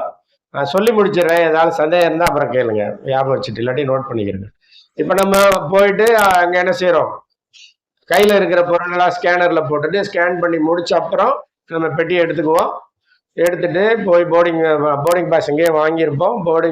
ஃப்ளைட்டில் உட்காந்து வெயிட் பண்ணுவோம். போர்டிங் பண்ணி சீட்டில் போய் உட்காந்து அல்ஹம்துலில்லாஹ் தவக்கல் தலெல்லாம் புறப்பட்டு எங்கே போயிடுவோம். அப்போ அந்த ஒவ்வொரு இடத்துலையும் உட்கார்ற இடத்துல, எழுந்திருக்கிற இடத்துல, ஃப்ளைட்டுக்கு போகிற இடத்துல நம்ம என்ன செய்யணும், தல்பியா சொல்லிகிட்டே இருக்கணும். அங்கே போய் கோயத்தில் போய் ஹராம் கட்டிக்கலாம், வழியில் கட்டிக்கிடலாம், ஃப்ளைட்டில் கட்டிக்கிடலாம் அப்படிங்கிற நியத்தை வைக்காதீங்க. எங்கே இருந்து அந்த அமலை ஆரம்பிக்கிறீங்களோ இன்ஷா அல்லாஹ் அந்த இடத்துக்கும் அல்லாஹ் அந்த பரக்கத்தை கொடுப்பான் அப்படின்னு நீங்கள் நினச்சி நியத்து வச்சுக்கிறீங்க. நம்மளுடைய ஏறாம் கட்டுற இடம் ஏன் அங்கே கொண்டு போய் டாய்லெட்லையும் நஜீஸான இடத்துல போய் நின்றுட்டு பல பேர் புழங்குற இடத்துல நிறைய பேர் எங்கே டிரான்சிட் ஆகிறோமோ அந்த ஏர்போர்ட்டில் நின்று கட்டுறாங்க. அங்கே துணி கீழே படும், நம்ம ட்ரெஸ்ஸை மாற்றணும். எதுக்காக, நம்ம அல்லாவுக்காக இங்கேருந்து போகிறோம், அந்த அமலை செய்கிறதுக்காக காலகாலமாக கஷ்டப்பட்டு நியத்து பண்ணி இவ்வளோ ஒரு ஆசையில் போகிறோம். அது எங்கேருந்து ஆரம்பிக்கிறோமோ அங்கேருந்தே நம்ம ஆரம்பித்து போயிடலாம் இன்ஷா அல்லாஹ். இப்போ எஹ்ராமோட தான் போகிறோம் நம்ம இன்ஷா அல்லாஹ். குவைத்தில் போய் இறங்குவோம், இறங்கி டிரான்சிட் டைம் போக அங்கேருந்து அடுத்த ஃப்ளைட்டு நம்ம இன்ஷா அல்லாஹ் ஜித்தாவுக்கு புறப்பட்டு ஜித்தாவில் போய் நம்ம இறங்கிடுவோம் இன்ஷா அல்லாஹ். ஸோ ஃப்ளைட்டில் சாப்பாடு கொடுப்பாங்க. ஒரு சின்ன, ஏன்னா சாப்பாடாக ரெடி பண்ணி கொடுக்கக்கூடிய டைம் இல்லை. நம்ம அங்கே போய் இறங்கும்போது 11:15 காலையில். ஸோ 2 ஃப்ளைட்லேயுமே நமக்கு வந்து மீல்ஸ் கொடுப்பாங்க இன்ஷா அல்லாஹ். ஒரு சின்ன பார்சல் ஒன்று ஏர்போர்ட்டில் தருவோம், தயவு செஞ்சு மறக்காமல் வாங்கிட்டு போயிடுங்க. உள்ளே என்ட்ரு ஆகிற வரைக்கும் நீங்கள் எல்லாரும் வர்ற வரைக்கும் நிற்போம். அதிகபட்சம் 12:15 டிலே ஆகாதீங்க இன்ஷா அல்லாஹ். லேட் பண்ணிடாதீங்க, அந்த டைமுக்கு வந்துடுங்க. அது வந்து சும்மா ஒரு ஸ்நாக்ஸ் மாதிரி இன்ஷா அல்லாஹ். அது ஒரு சின்ன பேக்கிங் கொடுப்போம். நம்ம போய் இறங்கினப்புறம் அதை ஜித்தாவில் போய் இறங்குற டைமில் நம்ம எதாலும் அந்த இல்லை குவைத்தில் இல்லை ஜித்தாவில் போய் நம்ம இறங்கின உடனே, ஏன்னா அங்கே உடனே சாப்பாடு கிடைக்காது. அவங்க என்ன பண்ணுவாங்க, அங்கேருந்து நம்ம மக்காவுக்கு போகிறதுக்கு 2 hours 2.5 hours ஆகும். ஏன்னா 130 கிலோமீட்டர் ஏர்போர்ட்லேருந்து நம்ம மக்கா வந்து 130 கிலோமீட்டர் இருக்கும் ஏர்போர்ட்லேருந்து. ஆக அங்கே நம்ம இறங்கின உடனே இன்ஷா அல்லாஹ் நம்ம இப்போ இங்கேருந்து போனோம், ஜித்தாவில் போய் இறங்கிட்டோம். ஜித்தாவில் போன அப்புறம் தான் நம்ம லக்கேஜ் ஜித்தாவில் தான் வரும், த்ரூ செக்இன் தான். நம்ம குவைத்தில் போய் லக்கேஜ் எடுக்கிற வேலையெல்லாம் கிடையாது. கையில் இருக்கிற பேக் மட்டும் எப்போவுமே விட்டுறக்கூடாது. பாஸ்போர்ட்டு, விசா, ஹேண்ட் லக்கேஜு ஜாக்கிரதையாக பத்திரமா கையோடு இருக்கணும் எல்லா இடத்துலையுமே. இங்கே மெட்ராஸில் வந்து நம்ம போடுற லக்கேஜ் பெட்டியை வந்து செக்இன் பேக்கேஜில் போட்டுருவோம். இது ஜித்தாவில் வந்து தான் நமக்கு கிடைக்கும் இன்ஷா அல்லாஹ். ஜித்தாவில் இமிக்ரேஷன்லாம் முடித்த பிறகு நம்ம வெளியே போய் நம்ம பெட்டியை எடுத்துட்டு அங்கே கஸ்டம்ஸ் முடிச்சுட்டு வெளியில போயிடுவோம். வெளியில போன உடனே பஸ் தயாரா இருக்கு. ஆமா, நாளைக்கு வந்து நமக்கு ஜும்மாவுடைய சுச்சுவேஷன் அங்கே எங்க எப்படி அமையுதுன்னு தெரியல. ஏர்போர்ட்லயே வெளியில பெரிய மஸ்ஜித் இருக்கு. சில நேரத்தில் அந்த சாப்பிட்றது கூட டைம் கொடுக்க மாட்டாங்க. முன்னாடிலாம் வந்து ஹஜ்ஜி டெர்மினல்ல வந்து 6 மணி நேரத்துல இருந்து 10 மணி நேரம் ஆகும். அங்கேயே உட்காந்துருப்போம், சாப்பாடு வாங்கிட்டு வந்து சாப்பிடுவோம், டீ குடிப்போம். ஒருத்தர் வந்து எண்ணிட்டு போவார். அப்புறம் ஒரு லக்கேஜ் ஒரு இடத்துல இருந்து இன்னொரு இடத்துல வந்து கொட்டிடுவாங்க. அங்கேருந்து திருப்பி பிரித்து எடுக்க சொல்லுவாங்க. திரும்ப இன்னொரு இடத்துல இருந்து அடுக்கி வைப்போம். லக்கேஜ் எல்லாம் பார்த்த பிறகு அப்புறமா தான் பஸ் ரெடி பண்ணுவாங்க. பஸ் ரெடி பண்ணி ஒரு 3 டைப் ஆஃப் ஆஃபீஸர்ஸ் வந்து எண்ணிக்கிட்டே போவாங்க. எழுந்திரிச்சு நில்லுங்கம்பாங்க. எழுந்திரிச்சு பெட்டி வச்சு நின்றுட்டு இருப்போம். எண்ணிட்டு அவர் போயிடுவாரு, ஆள் வராது. திருப்பி எல்லாம் கால் வலிக்குதும்பாங்க. திரும்பி வந்து உட்காருங்கன்னு சொல்லுவோம். திரும்ப வந்து சத்தம் போடுவோம், இப்பதானே நிக்க வச்சுட்டு போனா ஏன் திருப்பி போனீங்க? இங்க இருந்தே இப்போ இத்தனை மணி நேரம் டிராவல் பண்ணி, இப்போ நீங்க டிராவல்லாம் அதுக்கு முன்னாடியே நம்ம எல்லாம் அசந்து போயிருப்போம். இத்தனை நாளா எல்லார்ட்ட பயணம் சொல்லியிருப்பீங்க, விருந்து சாப்பிட்டுருப்பீங்க, பொருள் வாங்கியிருப்பீங்க இல்லையா? ஆல்ரெடி இப்போ டிராவல், இப்போ ஃப்ளைட்ல உட்காரும் போதுதான் இன்ஷால்லா நல்லபடியா தூங்குவீங்க. அங்க போனப்பறம் இந்த சிரமம் இருக்கும். இவ்வளவு சிரமத்தையும் இப்ப தவிர்த்துட்டாங்க. நிறைய ஃபெசிலிட்டிஸ் கொண்டு வந்து புது ஏர்போர்ட் இப்போ நான் நினைக்கிறேன் ஒரு கொரோனாக்கு பிறகுதான் ஓப்பன் பண்ணாங்க புது ஏர்போர்ட்டு. இந்த புது ஏர்போர்ட்டில் நிறைய ஃபெசிலிட்டிஸ். இப்போ நார்மல் பேசஞ்சர்ஸ் எப்படி வெளியே போவாங்களோ அந்த மாதிரியே கொண்டு போயிடுறாங்க. நீ யார்கிட்டயே சொல்லியிருந்தீங்கன்னா பயங்காட்டியிருப்பாங்க. ஹஜ்ஜா அங்கே போய் 10 மணி நேரம் 12 மணி நேரம் உட்காந்துருக்கணுங்க ஏர்போர்ட்டில், அப்படி தான் சொல்லுவாங்க ஹஜ்ஜின்னு யார்கிட்ட சொன்னோம். ஏன்னா அவங்களுடைய எக்ஸ்பீரியன்ஸ்லாம் அப்படி தான். இப்போ ஒரு 2-3 இயர்ஸாக தான் இந்த மாதிரி பண்ணுறாங்க. வெளியே போன உடனேயே நம்ம பேக்கை கொண்டு போய் பத்திரமா வாங்கி வச்சுட்டு பஸ்ஸில் உட்கார வச்சிருவோம். பாஸ்போர்ட்டை வாங்கிடுவாங்க. அவங்க வாங்கி ஸ்கேன் பண்ணி அவங்களுக்கு சில டாக்குமெண்டேஷன் ஒர்க்லாம் இருக்குது. அந்த ஸ்கேனரில் போட்டு அதெல்லாம் பிரிண்ட் எடுத்து அந்த டிரைவர்கிட்ட ஒப்படைச்சு நம்ம கையில் இருந்து பாஸ்போர்ட்டை வாங்கிடுவாங்க. நம்மக்கிட்ட தரமாட்டாங்க. ஊருக்கு வரும்போது தான் பாஸ்போர்ட்டு தருவாங்க. நம்ம ரிட்டர்ன் வரும்போது தான் நம்ம இதே போல் பஸ்ஸில் உட்கார்ந்தாலும் அவங்க வந்து டிஸ்ட்ரிபியூட் பண்ணுவாங்க. அது எங்கே போகணும், எப்படி இந்த பாஸ்போர்ட்டை வாங்கணும், எங்கேருந்து எங்கே எடுத்துகிட்டு போகணும் அப்படிங்கிறதெல்லாம் அதை நாங்கள் பார்த்துக்குவோம். அது எங்களுடைய வேலை. ஆக அதுக்கிட்ட ஒரு ப்ரொசீஜர் இருக்கு. ஜெட்டா ஏர்போர்ட்ல பாஸ்போர்ட்டை வாங்கினாங்கன்னா திருப்பி தரமாட்டாங்க. இன்ஷால்லா நாங்கள் உங்க கூட தான் இருப்போம், சொல்லிக்கிறோம் இதான் நடக்கும் அப்படிங்க. அதுக்கப்புறம் ஊருக்கு வரும்போது தான் இன்ஷால்லா நம்ம தருவாங்க. இப்போ நம்ம அங்கேருந்து ஜும்மாவுடைய சுச்சுவேஷன் எப்படி இருக்குன்னு பார்த்துட்டு, அப்படி இல்லைன்னா நம்ம லொஹர் தான் தொழுவோம் இன்ஷால்லா. ஸோ லொஹர் தொழுதுட்டு நம்ம என்ன பண்ணுவோம், நேராக அஜீசியா பில்டிங் போயிடுவோம் இன்ஷால்லா. அதிசாவில் போய் சாப்பிட்டுட்டு அங்கே வந்து நம்ம ஒரு மஷூரா பண்ணிட்டு எந்த வக்துக்கு ஹரம் ஷெரீஃபுக்கு போகிறது, உம்ராக்கு போவோம் இன்ஷால்லா. இஷாக்கு அப்புறம் போகிறதுனா வெள்ளிக்கிழமை அப்படிங்கிறதுனால அசர்லேருந்து மகரிப் அந்த டைம் வந்து ரொம்ப க்ரௌடாக இருக்கும். நம்ம இப்போ போகும்பொழுதே மெஜாரிட்டியான ஹாஜிகள் வந்து உலகம் பூரா இருந்து மக்காவுக்கு வந்துடுவாங்க. இப்போ பாதி பேர் வந்து மதினாவில் இருப்பாங்க. நம்ம போய் ஒரு நாள் 2 நாளில் மதினாவில் இருக்கக்கூடிய மக்களும் வந்துடுவாங்க இன்ஷால்லா. அதனால் ஓரளவுக்கு ஹரம் ஷெரீஃப் க்ரௌடாக தான் இருக்கும். நம்ம அந்த டைம் பார்த்துட்டு உங்களுக்கு அங்கே சொல்லுவோம். எல்லாரையும் சேர்த்து இன்ஷால்லா உம்ராக்கு அழைச்சிட்டு போயிடுவோம். நாளைக்கு நைட்டுக்கு இன்ஷால்லா, நாளைக்கு ஜும்மா இன்ஷால்லா 30ஆம் தேதி நாளைக்கு என்ன செய்கிறோம்னா உம்ரா பண்ணிவிட்டு அங்கேருந்து அதே போல் கூட அழைச்சிட்டு வந்து நம்ம அஜீசியா பில்டிங் கூப்பிட்டு வந்துடுவோம். அங்கே போனப்புறம் நம்ம ப்ரோக்ராம்ஸ் என்ன எப்படி அப்படிங்கிறது அஜீசியா பில்டிங்லேயே நமக்கு சாப்பாடு 3 வேளை சாப்பாடு அங்கேயே இருக்கும். அங்கேயே பயான் இருக்கும். அங்கே தொழுகிற இடம் அதே பில்டிங்லேயே இருக்குது. ஸோ அங்கே போனப்புறம் உங்களுக்கு அந்த அடுத்தடுத்த நாள் நமக்கு என்ன ப்ரோக்ராம் என்ன பண்ண போகிறோம் அப்படிங்கிறது வந்து பயான்லேயே உங்களுக்கு அறிவிப்பு செய்வோம் இன்ஷால்லா. அந்த மாதிரி இப்போ நம்ம எல்லாம் ஒரு சின்ன ஃபேமிலி தான் இப்போ. அதனால் அப்படியே ஒன்றா அப்படியே சேர்ந்து போயிட்டு அமல் செஞ்சுட்டு அப்படியே போகிற இடத்துக்கு ஒன்றா போயிட்டு இப்போ திரும்புகிற இடத்துக்கு இன்ஷால்லா கரெக்டாக திரும்பி வந்துடுவோம் இன்ஷால்லா. ஆக இதுதான் வந்து நாளைக்கு நம்மளுடைய ட்ராவல், இதுதான் நமக்கு ப்ரோக்ராம் இன்ஷால்லா. மற்றதெல்லாம் அங்கே போய் நம்ம என்ன செய்ய போகிறோம், என்ன அமல் பண்ண போகிறோம், ஒரு கிதாப் இருக்குது, படிச்சுக்குங்க. நான் போன வாட்டியே சொல்லிட்டேன், ஹஜ்ஜு அப்படிங்கிறது மனப்பாடம் பண்ணி வச்சு ஹெஃப்ஸ் பண்ணுற வேலை இது கிடையாது. ஹஜ்ஜுங்கிறது ப்ராக்டிக்கலாக உடல் உழைப்பு செய்யக்கூடிய அமல். அதே நேரம் நடக்கணும், தூக்கத்தை கம்மியாக்கிடணும், சாப்பாட்டை கம்மி பண்ணிக்கிறணும். ஹஜ்ஜுடைய நாட்களில் இதுதான் ரொம்ப முக்கியம். சாப்பாட்டை எந்த அளவுக்கு நம்ம குறைக்கிறோமோ தேவைக்கு சாப்பிடணும். வயிறு முட்டை சாப்பிடணும்னு நினைக்கக்கூடாது. மாஷா அல்லா அங்கே வெரைட்டியாக சாப்பாடு கொடுக்குறாங்க. ஒரு காலம் இருந்தது, கொஞ்சம் ஒயிட் ரைஸ் கொடுப்போம் ஒரு பிளேட்டில், ஒரு குழம்பு கொடுப்போம், ஒரு கூட்டு கூட இருக்காது, அதோட ரசம் கொடுத்தோம், அல்லது ஒரு பொரிச்ச மீனோ ஒரு சிக்கனோ கொடுத்தோன்னா அவ்வளோ சந்தோஷமாக சாப்பிடுவாங்க ஹாஜிங்க. இது வந்து இப்போ டென்ட்டில் அப்படியே கொண்டு போய் ஒரு சின்ன பக்கெட்டில் வச்சு அப்போ பேசனில் சோத்தை கொண்டு போய் வச்சு எல்லாருக்கும் பவுருவோம். அப்போலாம் எப்படின்னா ஒரு பிளேட்டு கொடுத்துருவோம், ஒரு டம்ளர் கொடுத்துருவோம். அவங்களே போய் அந்த பிளேட்டை சில்வர் பிளேட்டை கழுவி வச்சுட்டு அந்த டம்ளர் கொடுக்கும்போது டீ 2 வாட்டி கொடுப்போம், காலையில் சாயங்காலம் கொடுப்போம். டென்ட்டில் மக்காவில் 24 hours இருந்தாலும் அங்கே நம்மளால் கொடுக்க முடியாது, 2 வாட்டி தான் டீ கொடுப்போம். அதை வாங்கி குடிச்சிட்டு கழுவி வச்சுக்கிடுவாங்க. அதுக்கப்புறம் பிளாஸ்டிக் பிளேட்டு கொண்டு வந்தோம். சாப்பாடு இந்த ஒரு வெரைட்டி தான். இப்போ அப்படி இல்லை, பஃபே. மினாவில் பார்த்தீங்கன்னா மக்கா ஹோட்டலை விட எனக்கு கூடுதலாக வச்சிருக்கிற மாதிரி இருக்குது. ஐஸ்கிரீமில் இருந்து என்ன சொல்கிறது, சாண்ட்விச்சில் இருந்து நிறைய வெரைட்டிஸ் வைக்கிறாங்க. அல்ஹம்துலில்லாஹ். அங்கே போய் நான் அவங்க சாப்பிடாதே ஆஜின்னு அங்கே பக்கத்தில் வந்து நின்று சொல்லிட்டு இருக்க முடியுமா? சொல்லவும் கூடாது, கோவிச்சுக்குவாங்க.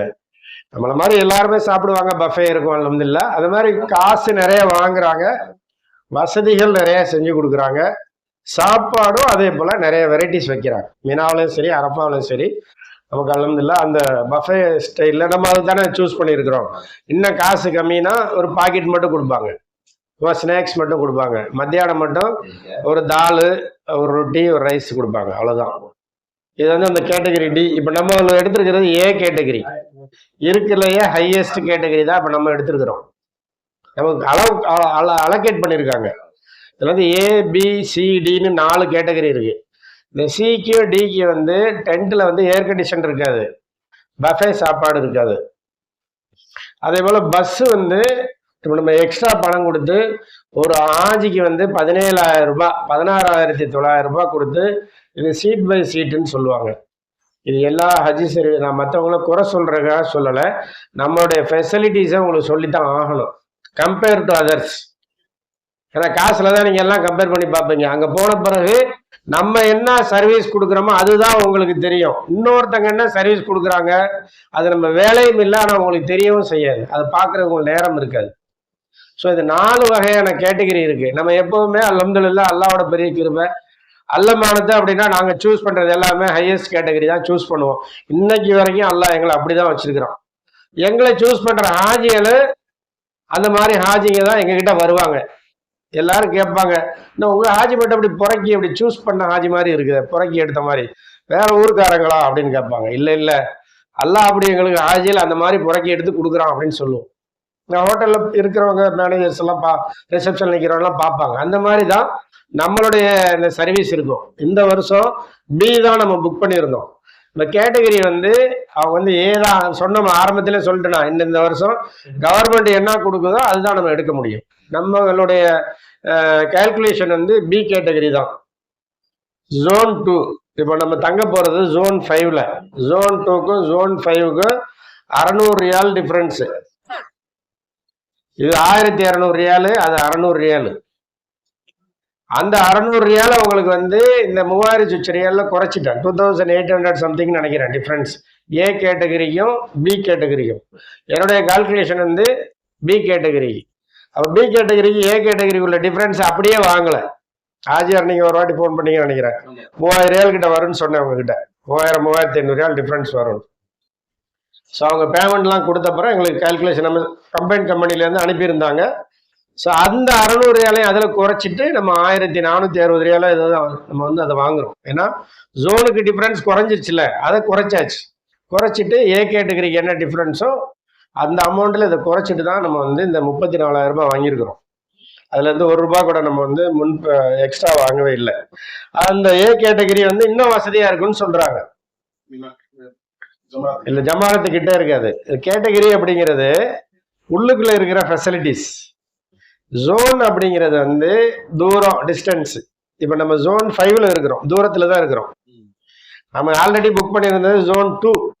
ஜமராத்துக்கு வந்து ஒரு 3/4 கிலோமீட்டர் 1 கிலோமீட்டரில் இருக்கும். இப்போ நம்ம இந்த வருஷம் வந்து நமக்கு வந்து ஜோன் வந்து 2 கொடுக்கல.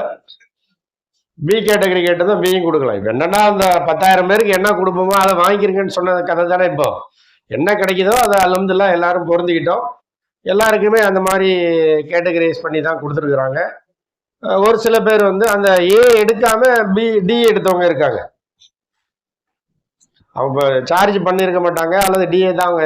இப்போ ஜோன் வந்து மாற்றவே முடியாது. ஜோன் வந்து லேண்டு ஜோன் அப்படிங்கிறது வந்து இந்த 2 வருஷமா தான் அதை கொண்டு வந்திருக்காங்க. ஜோன் 1, 2, 3, 4, 5.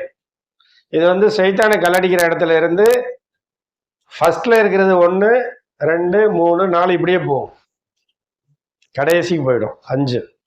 ஸோ நம்ம ப்ரிஃபர் பண்ணது 2, அது கிடைக்கல. இந்த வருஷம் அதான் கவர்மெண்ட் கோபம் பண்ணிட்டாங்கல்ல, அதனால இந்த மாதிரி தான் நம்மளுடைய அமைப்பு இருக்கும். அங்கே டென்ட்டுக்கு ஃபெசிலிட்டி. நான் போன வருஷம் இதே இடத்துல தங்கியிருந்தோம். சைத்தானை கல்லடிக்க போகும்போதெல்லாம் ட்ரெயினில் கூட்டிகிட்டு போயிட்டோம். ரொம்ப வசதியாக இருந்தது. அது பிளான் பண்ணாமல் பண்ணவங்க நடக்க விட்டாங்க. நம்ம அல்ஹம்துலில்லாஹ் யாரையுமே விடலை. அழகாக முஸ்தலிஃபாலேருந்து வந்தப்புறம் அங்கேருந்தே ட்ரெயின்லேயே கூட்டிகிட்டு போயிட்டு சைத்தானங்கலேருந்து ட்ரெயின்லேயே கொண்டு வந்து இறக்கி டென்ட்டு கூட்டு வந்துட்டோம். இந்த வருஷம் அந்த மாதிரி ஏரியாவில் தான் நமக்கு வந்து இன்ஷா அல்லாஹ் டென்ட் கொடுத்துருக்குறாங்க. அது அதோட டிஸ்டன்ஸு போக்குவரத்துலாம் நாங்கள் போன பிறகு தான் பார்க்கணும். பார்த்த பிறகு அங்கே எப்படி இருக்குது அப்படிங்கிறத உங்களுக்கு கைட் பண்ணுவோம். நம்ம என்ன சொல்கிறோமோ இதான் நம்ம அஜயத்தை சொன்னாங்கல்ல, இன்னைக்கிலேருந்து நீங்கள் என்னன்னா, இங்கே வந்து நான் வந்து இன்ஜினியரு, நான் டாக்டரு, நான் ஒரு 200 பேரை கம்பெனியை வச்சு நான் வந்து டீம் லீடராக வச்சு மேய்ச்சிக்கிட்டு இருக்கிறேன், நான் 1000 பேர் ஃபேக்ட்ரி வச்சுருக்கேன், இது எல்லாத்தையும் இங்கே மறந்துடணும். நாங்கள் தான் உங்களுக்கு வந்து வாத்தியார், நீங்கள்லாம் எங்களோட ஸ்டூடெண்ட். ஷார்ட்டாக சொல்ல போனால் அதான். வாங்கன்னா வரணும், எழுந்திரிக்கணும். இதுதான் முஸ்தலிஃபா, இதுதான் அரஃபா. அங்கே என்ன துவா செய்யணுமோ அவனுக்கு துவா செஞ்சு கொடு சொல்லுவாங்க. துவா செய்ய வேண்டியது மீதி டைம் அவனுக்கு கொடுத்துருவோம். நீங்கள் இஃப்ராதியா நின்று நீங்கள் உங்களோட துவாவை செஞ்சுக்க வேண்டியது. முஸ்தலிஃபா அரஃபா இப்படி தான் இருக்கும். மினாவில் வந்து எல்லா இடத்துலையும் ஜமாத்து நடக்கும். முஸ்தலிஃபாவில் நம்ம எல்லாம் சேர்ந்து தொழுவோம், அரஃபாவில் சேர்ந்து தொழுவோம், கூட்டாக சேர்ந்து துவா செய்வோம், தனித்தனியாக துவா செய்வோம். இப்போ உங்களுக்கு எல்லா இடத்துலையுமே ஆரம்பத்தில் ஃபஸ்ட்டு உம்ராவிலே உங்களுக்கு கைடில் கூட்டிகிட்டு போய் அழகாக உம்ரா செய்ய வச்சு கூப்பிட்டு வந்துடுவோம். அது உங்களுக்கு வந்து தனியாக போய் எதையும் செய்யணும். அடுத்த மீதி நாள் இருக்குல்ல, ஃப்ரீயாக இருக்கிற நேரத்தில் நீங்கள் தவா போனாலும் செஞ்சாலும் அந்த உங்களுக்கு வழிகாட்டுதல் வந்து பண்ணினது வந்து உங்களுக்கு ஈஸியாக அதை செய்கிறதுக்கு வந்து உங்களுக்கு வசதியாக இருக்கும். ஆக இந்த பிளானிங்லாம் என்ன செய்ய போகிறோம், ஏது செய்ய போகிறோம் அப்படிங்கிறத பற்றி நீங்கள் ரொம்ப சிந்திச்சு குழப்பிக்க வேண்டியதே இல்லை. அங்கே போனால் நமக்கு எப்பவும் போல ஒரு ரூம் இருக்கு, சாப்பாடு இருக்கும். என்ன செய்ய போகிறோம், எப்பவும் இல்லாமல் நம்ம எப்பவும் தொழுகிற மாதிரி 5 வேளை தொழுக போகிறோம், சாப்பிட போகிறோம், குளிக்க போகிறோம், ட்ரெஸ் மாற்ற போகிறோம். அங்கே என்ன ப்ரோக்ராம் அப்படிங்கிறத நம்ம சொல்லுவோம். அதுக்கு அந்த டைமுக்கு நீங்கள் ரெடி ஆகிடணும், அதான் முக்கியம். அந்த டைமுக்கு ரெடி ஆகிட்டா கூப்பிடும்போது கூட வந்துட வேண்டியது, அழைச்சிட்டு வந்துடுவோம் இன்ஷா அல்லாஹ். இப்படி தான் இந்த ஹஜ்ஜுடைய அமைப்பே இருக்கும். அதுக்காக நீங்கள் அமல் சார்ந்து நான் அந்த துவா படித்து வச்சுக்கணும், இந்த சூறா ஓதி வச்சு மனப்பாடம் பண்ணி வச்சுக்கணும், அது தெரியலையே இது தெரியலையே, இதெல்லாம் நீங்கள் யோசிக்க வேண்டியதே இல்லை. சாதாரண விஷயம்தான். இது வந்து நம்ம பிசிக்கலாக செய்யக்கூடிய நம்ம உடல் உழைப்பு தான். அதில் வந்து நம்ம என்ன செய்யக்கூடாது, டென்ஷனே ஆகக்கூடாது. கூட்டத்தை பார்த்தா சில பேர் பயந்துருவாங்க, என்ன இவ்வளோ கூட்டமாக இருக்கு, உள்ளே போக முடியாதா. நம்மளையும் சேர்த்தது தான் கூட்டம். நம்ம அந்த கூட்டத்தை நம்மளும் சேர்ந்தா தானே கூட்டம். அப்ப நம்மள இன்னொருத்தவங்க பார்ப்பாங்கல்ல, அந்த கூட்டத்துல நம்மளும் தான் இருப்போம். கூட்டத்தை பார்த்து பயப்பட வேண்டியதே இல்லை. அல்லாஹ் சுப்ஹானஹு வ தஆலா அந்த இடத்த பத்தி சொல்லும் பொழுது பத்னூம், அதாவது அதனுடைய தாயுடைய வயிறு அல்லது கருவறைன்னு சொல்லலாம். எப்படி குழந்தை வந்து ஆச்சுன்னு சொன்னா அது வயிறு பெருத்துட்டு தானே போகுது. அது 3 கிலோ இல்லை 4 கிலோ குழந்தை ஆனாலும், 1.5 கிலோவில் பிறந்தாலும், 3 கிலோவில் பிறந்தாலும் அந்த வயிற்றுக்குள்ள தானே அந்த குழந்தை இருக்கு. அது போலதான் எத்தனை லட்சம் பேர் காபத்துல்லாக்கு வந்தாலும், லட்சம் பேர் அல்ஹம்துலில்லாஹ் வந்தாலும், அது வந்து இடம் எல்லாம் கொடுத்துட்டு தான் இருக்கிறோம். அதனால அந்த மாதிரி ஒரு கவலையோ பயமோ உங்களுக்கு இன்ஷா அல்லாஹ் தேவையில்லை. இதுதான் நம்மளுடைய தர்த்தீப் இன்ஷா அல்லாஹ். மதீனாக்கு எப்போ போறோம், மதீனால நம்ம போய் என்ன செய்ய போறோங்கிறதுலாம் மக்காவில் சொல்லி கொடுப்போம் இன்ஷா அல்லாஹ். மக்காவில் ஃப்ரீயாக இருக்கும் பொழுது இப்போலாம் நம்ம ரூம்லேயே உட்காந்து பயான் பண்ணுற மாதிரி தான் இருக்கும். ஆக நம்ம தங்கியிருக்க இடத்துலையே பயான் வச்சுருப்போம் இன்ஷா அல்லாஹ். டெய்லி பயான் இருக்கும் அங்கே. நம்ம அந்த ரூம்லேயே உட்காந்து பயான் பேசிக்கிறோம். அதே போல் அந்த லாண்ட்ரி விஷயம் நான் ஏற்கனவே சொல்லிட்டேன் போன மீட்டிங்லேயே. லாண்ட்ரி நம்ம அங்கே கொடுப்போம் இன்ஷா அல்லாஹ். ஃப்ரீ லாண்ட்ரி தான்.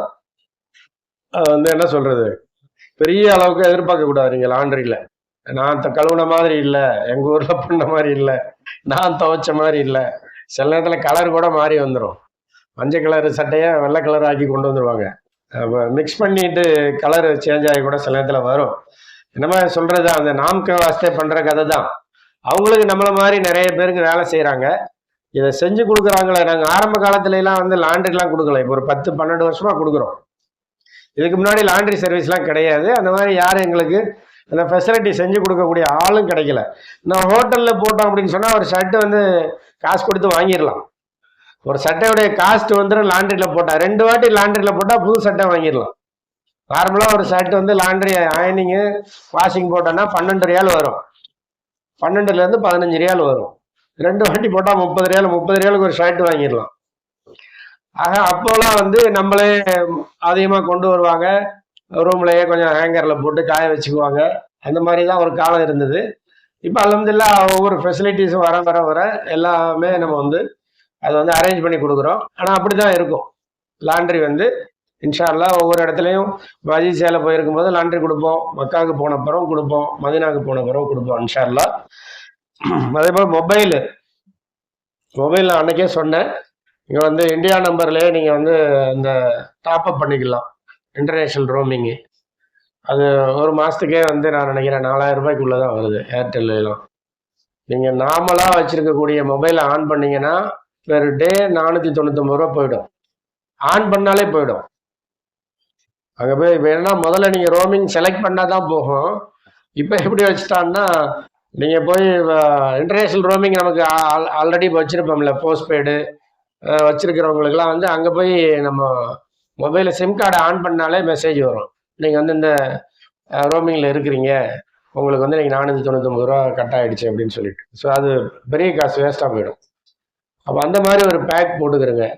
அதுபோல் மொபைல் இப்போ யாருக்கிட்டே இல்லாமல் இல்லை. அந்த மொபைலை எப்படி யூஸ் பண்ணணுமோ அப்படி யூஸ் பண்ணிக்கிறேங்க. தவாப் சைடில் ஃபோட்டோ எடுக்கிறது, வீடியோ எடுக்கிறது, அதை தயவு செஞ்சு தவிர்த்துக்கிறேங்க. இப்போ நம்மள்ட்டலாம் என்ன ஆகிடுச்சுன்னா, எதை பார்த்தாலும் ஃபோட்டோ எடுக்கிறோம், எதை பார்த்தாலும் வீடியோ எடுக்கிறோம். அதுதான் ஒரு பெரிய கலாச்சாரம் ஆயிடுச்சு. செல்ஃபி எடுக்கிறது, ஃபோட்டோ எடுக்கிறது. நம்ம ஃபோட்டோவை எல்லாம் பார்த்துட்டு இருக்கிறோம். அங்கே போயிட்டு நம்ம வீடியோ எடுத்து போட தேவையில்லை. நம்ம வீடியோலாம் அங்கே ஓடிட்டு இருக்கு. ரப்புல் ஆலமீன் எல்லா நம்மளுடைய பதிவு ரப்பு தான் ரெக்கார்டிங் பண்ணிட்டு தான் இருக்கிறோம். நம்ம அதை போய் இப்போ ரெக்கார்டிங் பண்ணி வச்ச தவறுகளெல்லாம் அழிக்கிறது, எரேஸ் பண்ணுறதுக்காக போகிறோம். நம்ம போய் அடுத்தவங்க, நம்ம நினைக்கிறோம் காபத்தில் வீடியோ எடுக்கிறோன்ட்டு, அங்கே இருக்கிற அடுத்தவங்களை எல்லாரையும் சேர்த்து தான் நம்ம வீடியோ எடுக்கிறோம். அடுத்தவங்களை ஃபோட்டோ எடுத்து நம்ம வச்சுக்கிறதுக்கு நமக்கு ரைட்ஸ் இருக்கா? இப்போ நம்ம இப்போ பெண்கள் இருக்காங்க, நம்ம கூட இருக்காங்க. இப்போ நம்ம இங்கே ரோட்டில் நின்றுட்டு இருக்கோம், யாராச்சும் வந்து நம்ம ஃபோட்டோ எடுத்தால் நம்ம ஏற்றுக்கோ. ஏப்பா நானும் என் பொண்டாட்டி நின்றுருக்கேன், நீ என்னடா ஃபோட்டோ எடுக்கிறேன்னு சண்டைக்கு போவோம். அங்கே காபத்தில் மட்டும் என்ன அந்த மாதிரி ரொம்ப மோசமாக போச்சா? அங்கே எல்லாமே லேடிஸ் தான் சுற்றிட்டு இருக்காங்க, ஆம்பளைங்க சுற்றுறாங்க, எல்லாரும் சுற்றுறாங்க. இவங்களும் அந்த கேமராவை பிடிச்சிட்டு நானும் தவாஃப் பண்ணுறேன் பாரு அப்படின்னு சுற்றிட்டே இருக்காங்க. இப்படியே கேமரா வச்சுட்டே சுற்றுறாங்க. அது சில பேர் வேகமாக வர சுற்றுவாங்க. என்ன மாதிரி குள்ளமாக இருக்கிறவங்களும் மண்டையில் வர கொத்துவாங்க நம்மளை. இங்கே தெக்கு இந்த முழங்கையை வச்சு நம்மளை மண்டையில் 2 இடி இடிக்கிறாங்க, போனை மேலே பிடிச்சிட்டு. இது காலங்கள் என்னென்ன நடக்க இருக்குதோ அல்லாஹ்வுக்கு தான் வெளிச்சம், நமக்கு தெரியல. அதை பார்த்து நமக்கு வந்து வேதனையா இருக்கு. அதனால அந்த மாதிரி வேலைகளுக்கு அங்கே வேலையே இல்லை. உங்களுக்கு மொபைலுக்கு வந்து அதெல்லாம் சொல்லுவாங்க, அறம் ஷரீஃப்ல போனால் காணாமல் போயிடுவாங்க. நான் ஒரு மொபைல் வச்சுக்கிறேன், வீட்டுக்கார மாட்டேன் ஒன்று கொடுத்துறேன், நான் ஒரு இடத்துல நின்றுக்கிறேன், அவங்களை கூப்பிட்டா வந்துடுவாங்க. காபத்துள்ளால யாருமே காணாமல் போக மாட்டாங்க. மக்கா மதீனால யாரும் இது வரைக்கும் காணாமல் போனதாக சரித்திரமே கிடையாது. சரித்திரமே கிடையாது. அல்ஹம்துலில்லாஹ் நாங்க இவ்வளவு ஹாஜிகளை கூட்டிட்டு போயிருக்கிறோம். யாராச்சும் ஒரு ஹாஜி அங்க போய் காணாம போயிட்டாங்க, கொஞ்ச தூரம் அவன் வழி தெரியலன்னா சுத்துவாங்க, அதுக்கு பேரு காணாம போறது இல்ல. ஒரு ½ கழிச்சோ 45 மினிட்ஸோ கழிச்சு வந்துருவாங்க. ரூமுக்கு வந்த பிறகு ரூம்ல தேடுவாங்க, வரலங்க, நாம காபத்துள்ளால தேடிட்டு வரேன்னு திருப்பி ஓடுவாங்க. அவங்கள சொல்ல நீங்க போகாதீங்க, நீங்க எப்படி போவீங்க, அவங்க எங்க ரூமுக்கு வந்துருவாங்க. இங்க வந்து அவங்க தட்டிட்டு சாவி இல்ல ஆஜியார், எங்க வீட்டுக்காரர் உங்களை தாங்க தேடி போனாங்க, அவர் எங்க போனாங்க அந்த அம்மா அங்க இருந்து இப்படி வந்துருவாங்க. இதுதான் அங்க நடக்கும். யாரும் காணாம போக மாட்டாங்க. மொபைல் இல்லாத காலத்துல என்ன நடந்தது? ஒண்ணுமே இல்லையே. இது ஒரு காரணம் சொல்றாங்க. நான் வந்து அவங்களுக்காக எடுத்துட்டு போறேன், ஃபோன் பண்ணா அங்க நின்னுன்னா வந்து கூப்பிட்டு வந்துருவாம்பாங்க. நம்ம கை சும்மா இருக்கிறது இல்லை, அங்க போய் வீடியோ எடுக்கிறோம். நிறைய இப்ப நீ நான் காபத்துலால இருக்கிறேன் பாரு, நீ துவா கையில. இந்த அம்மா ஊர்ல இருக்கிறவங்க வந்து அவங்க மொபைல்ல துவா கேட்கிறாங்களாம். நீங்க நீங்க பார்த்துருப்பீங்க உம்ரா போனவங்க எல்லாம். இப்ப அதான் நடக்குது, நடந்துட்டு இருக்கு. அல்லாஹ் அவங்களுக்கு நல்ல ஈமானையும் விளக்கத்தையும் எல்லாம் கொடுக்கட்டும். எங்களை மாதிரி ஹஜ்ஜுக்கு ஆப்ரேட் பண்ணக்கூடிய டூர் ஆப்ரேட்டருக்கு முதல்ல அல்லாஹ் வந்து இந்த ஃபிக்ரை கொடுக்கட்டும். மக்களுக்கு சொல்லி கூட்டிட்டு போகக்கூடிய பாக்கியத்தை எல்லாம் கொடுக்கட்டும். சும்மா ஏதோ காசு வாங்கணும், எல்லாரும் தான் சோறு போடுவாங்க, எல்லாரும் தான் ரூம் கொடுப்பாங்க. நான் ஹாஜிகளை வந்து அமல் செய்ய வைக்கணும் அப்படிங்கிறது கவலையினாலதான் உங்களுக்கு இதெல்லாம் சொல்றோம். நமக்கு வந்து என்ன சொல்றது, எனக்கு நிறைய அதிக பேசிங்கன்னு சொல்லுவாங்கல்ல சில பேர், எனக்கு தான் தெரியும் பேசிட்டே இருக்காரு அப்படிம்பாங்க. அந்த நோக்கம் இல்லை எனக்கு. நம்மளுடைய நோக்கம் வந்து உங்க மேல உள்ள கவலை. நீங்க கஷ்டப்பட்டு போறீங்க, நாங்க சொல்ல வேண்டியதை உங்க மனசுல போட்டுட்டா அந்த இடத்துல உங்களுக்கு அந்த கவலை வந்ததுன்னா அல்ஹம்துலில்லாஹ், ஒரு சின்ன தவறை நீங்க திருத்திக்கிட்டா அதுல ஒரு சவாபு எங்களுக்கும் கிடைக்கும் அப்படிங்கிற ஒரு நம்பிக்கை எங்களுக்கு இருக்கு அல்ஹம்துலில்லாஹ். வெறும் டிக்கெட்டை போட்டோம், ரூம் போட்டோம், ஹாஜிங்களை கொண்டு போய் சாப்பாடு போட்டோம், நல்லா இருந்துச்சு. எங்க சாப்பாடு இது வரைக்கும் எங்க ஹாஜிங்க நாங்க கொடுத்த ஃபெசிலிட்டிஸை யாராச்சும் வீடியோ எடுத்துட்டு வந்த மாதிரி எனக்கு தெரியல. நாங்களும் பெருசா வீடியோ இப்பதான் எல்லாமே இன்ஸ்டாகிராம்ல போடுங்க, அதுல போடுங்க, விளம்பரம் பண்ணுங்க, அப்பதான் ஆளு சேரும். நிறைய மார்க்கெட்டிங் நிறைய பேர் பண்றாங்க. இப்ப நாங்க கூட இன்ஸ்டாகிராம்ல இந்த வருஷம் போட்டுக்கிறோம். இருந்தாலும் தேடுறோம். நாங்க கொடுத்த ஃபெசிலிட்டிஸ், சாப்பாடு, டென்ட் எல்லாம் வீடியோ எடுத்து வச்சிருக்கோமா? வீடியோவே இல்லை. நம்ம நினைக்கலாம், என்னங்க இப்படி சொல்றீங்களே, ஒரு நிறுவனம்னா ஒரு ப்ராடக்ட்னா உலகத்துல வந்து இப்படி மார்க்கெட்டிங் பண்ணணும். மார்க்கெட்டிங்கை பத்தி எவ்வளவு கிளாஸ் நடத்துறாங்க. எப்படி வியாபாரம் பண்றது, எப்படி பொருளை உண்டு பண்றது, எப்படி விற்கிறது, எப்படி மேனேஜ் பண்றது, இதுதானே இப்ப எம்பிஏ. எல்லா எம்பிஏ முடிச்சுட்டு தான் நம்ம உட்காந்துட்டு இருக்கிறோம். எங்களுக்கு அந்த மாதிரி ஒரு டூல்ஸே இல்லை, அந்த மாதிரி மெட்டீரியலே இல்லை. அல்லாஹ் கொடுக்குறோம். இஹ்லாஸ் நம்மளோட வேலையில சுத்தம் இருந்ததுன்னா அல்லாஹ் வந்து தேடி கொண்டு வந்து விடுவான். அதே சொல்லுவாங்க, எல்லாரும் துணி கடை வச்சிருப்பாங்க, 20 கடை இருக்கும், பார்த்துட்டே போயிட்டு இருப்போம். இவர் வீட்டுக்காரர் வந்து கூப்பிட்டு, இல்லைங்க அந்த கடைக்குள்ள போகலாம்பாங்க. ஹஸ்பண்ட் சொல்லுவாரு, இந்தம்மா இல்லைங்க இது பிடிச்சிருக்குன்னு உள்ள கூட்டு போயிடுவாங்க. கூட்டிட்டு போய் இந்த கடையில சாரியவோ துணி ட்ரெஸ்ஸையோ வாங்கிட்டு வெளியே வந்துருவாங்க. அப்ப அத்தனை பேருக்கும் அல்லாஹ் அவங்க கல்புல போடுறான். இத்தனை 20 கடை இருக்குது, உனக்கு ரிஸ்க கொடுக்குறேன்னு அவங்க கூட்டு வந்து அவங்க வீட்டுக்காரு வேற கடைக்கு கூட்டு போனாலும் அந்த அம்மா உள்ள வந்து உன்னோட ட்ரெஸ்ஸை வாங்கிட்டு போச்சு அப்படின்னு பெரிய சேர்த்து ஓய்மை சேர்த்து அடிக்கடி இதை பயான்ல சொல்லி காட்டுவாங்க. அப்ப இந்த இடத்துல நம்மளுடைய தக்குவா, நம்மளுடைய ஈமானு, நம்மளுடைய கவலைகளை அல்லாஹ் சுப்ஹானஹு வ தஆலா பார்க்குறான். அப்ப நம்ம செய்ய போகக்கூடிய அமல் வந்து கவலையோட இருக்கணும். அந்த ஃபிக்ரு வந்து நம்ம அதுலதான் இருக்கணுமே தவிர சாப்பாட்டுலயோ ரூம் ஃபெசிலிட்டிலையோ அல்லது நம்ம போகக்கூடிய லக்ஸரினஸ்லையோ அல்லது அங்கே வெரைட்டிஸு அல்லது அங்கே போய் பொருள் தேடுறதுலேயே அமல் போயிடுது நிறைய பேருக்கு. ஏன்னா நம்ம சும்மா இருந்தாலும் அங்கே போனப்புறம் எல்லாரும் லிஸ்ட் அனுப்புகிறாங்க, ஃபோட்டோ பிடிச்சி அனுப்புகிறாங்க வாட்ஸ்அப்பில். இந்த கடையில் இன்ன பொருள் இருக்குது, நான் வாங்கினேன், நீ வாங்கிட்டு வா. சொந்தக்காரங்களாச்சே, ஃப்ரெண்ட்ஸ் ஆச்சே, வாங்காம விட்டா சண்டை வந்துருமே. அவங்களே விட மாட்டாங்க. நம்மள்ட்ட வந்து ஆஜியார் இது எங்கே இருக்குன்னு கேட்பாங்க, இந்த கடை எங்கே இருக்கு, எங்களுக்கு வழிகாட்டுங்க. ஆக நம்ம இன்ஷா அல்லாஹ் நமக்கு ரொம்ப குறுகிய காலம்தான் நமக்கு கிடைக்கக்கூடிய, 40 நாள்லாம் இல்லை. அல்ஹம்துலில்லாஹ் நம்ம குறுகிய காலத்து தான் நம்ம ஹஜ்ஜுக்கு போகிறோம். இன்ஷா அல்லாஹ் நம்ம போய் அல்லாஹ்வோட கிருபை நம்மளுடைய பயணத்தை அல்லாஹ் சுப்ஹானஹு வ தஆலா நிரப்பமான அமல் செய்யக்கூடிய மக்களாகவும் பரக்கத்தான ரஹமத்தையும் நிறைய பரக்கத்தையும் அள்ளிக்கிட்டு ஊருக்கு வரக்கூடிய ஒரு மக்களாகவும் அல்லாஹ் சுப்ஹானஹு வ தஆலா நம்ம முழு குடும்பத்தையும் இந்த அல்லமானத்து மூலமா போகக்கூடிய ஹாஜிகளுக்கும் யாரெல்லாம் நியத்து வச்சு அல்லாஹ் சுப்ஹானஹு வ தஆலா இந்த வருஷம் எல்லா உலகத்திலிருந்து மக்கள் வந்திருக்கக்கூடிய இன்னும் வரக்கூடிய ஹாஜிகள் அனைவர்களுக்கும் அல்லாஹ் சுப்ஹானஹு வ தஆலா அற்புதமான பாக்கியத்தையும் இந்த ஹஜ்ஜுடைய நசீபை கொடுத்த மக்களுக்கு அதனுடைய முழுமையான வாய்ப்புகளையும் அல்லாஹ் கொடுத்து இன்ஷா அல்லாஹ் நம்ம அவங்கவுங்க நாடு திரும்பக்கூடிய பாக்கியத்தை அல்லாஹ் தருவானா என்று கேட்டுக்கொண்டு என்னுடைய உரையை முடித்துக் கொள்கிறேன். நான் அன்னைக்கே சொன்ன இந்த இதை காட்டியிருக்கேன் பெண்களுக்கு, இந்த சின்ன ஸ்கார்ஃப் சொன்னாங்க உங்களுக்கு, எஹ்ராம் எஹ்ராம் வந்து ஆம்பளைங்களுக்கு வந்து போட்டு காட்டிட்டாங்க ஒயிட் கலரு. இப்போ நீங்கள் வந்து நார்மலாக உங்களுக்கு வந்து எஹ்ராம்னு சொல்லிட்டு தனியாக எதுவுமே கிடையாது. ஒரு சின்ன துணி கொடுத்துருக்கோம், ஸ்கார்ஃப் கொடுத்துருக்கோம்.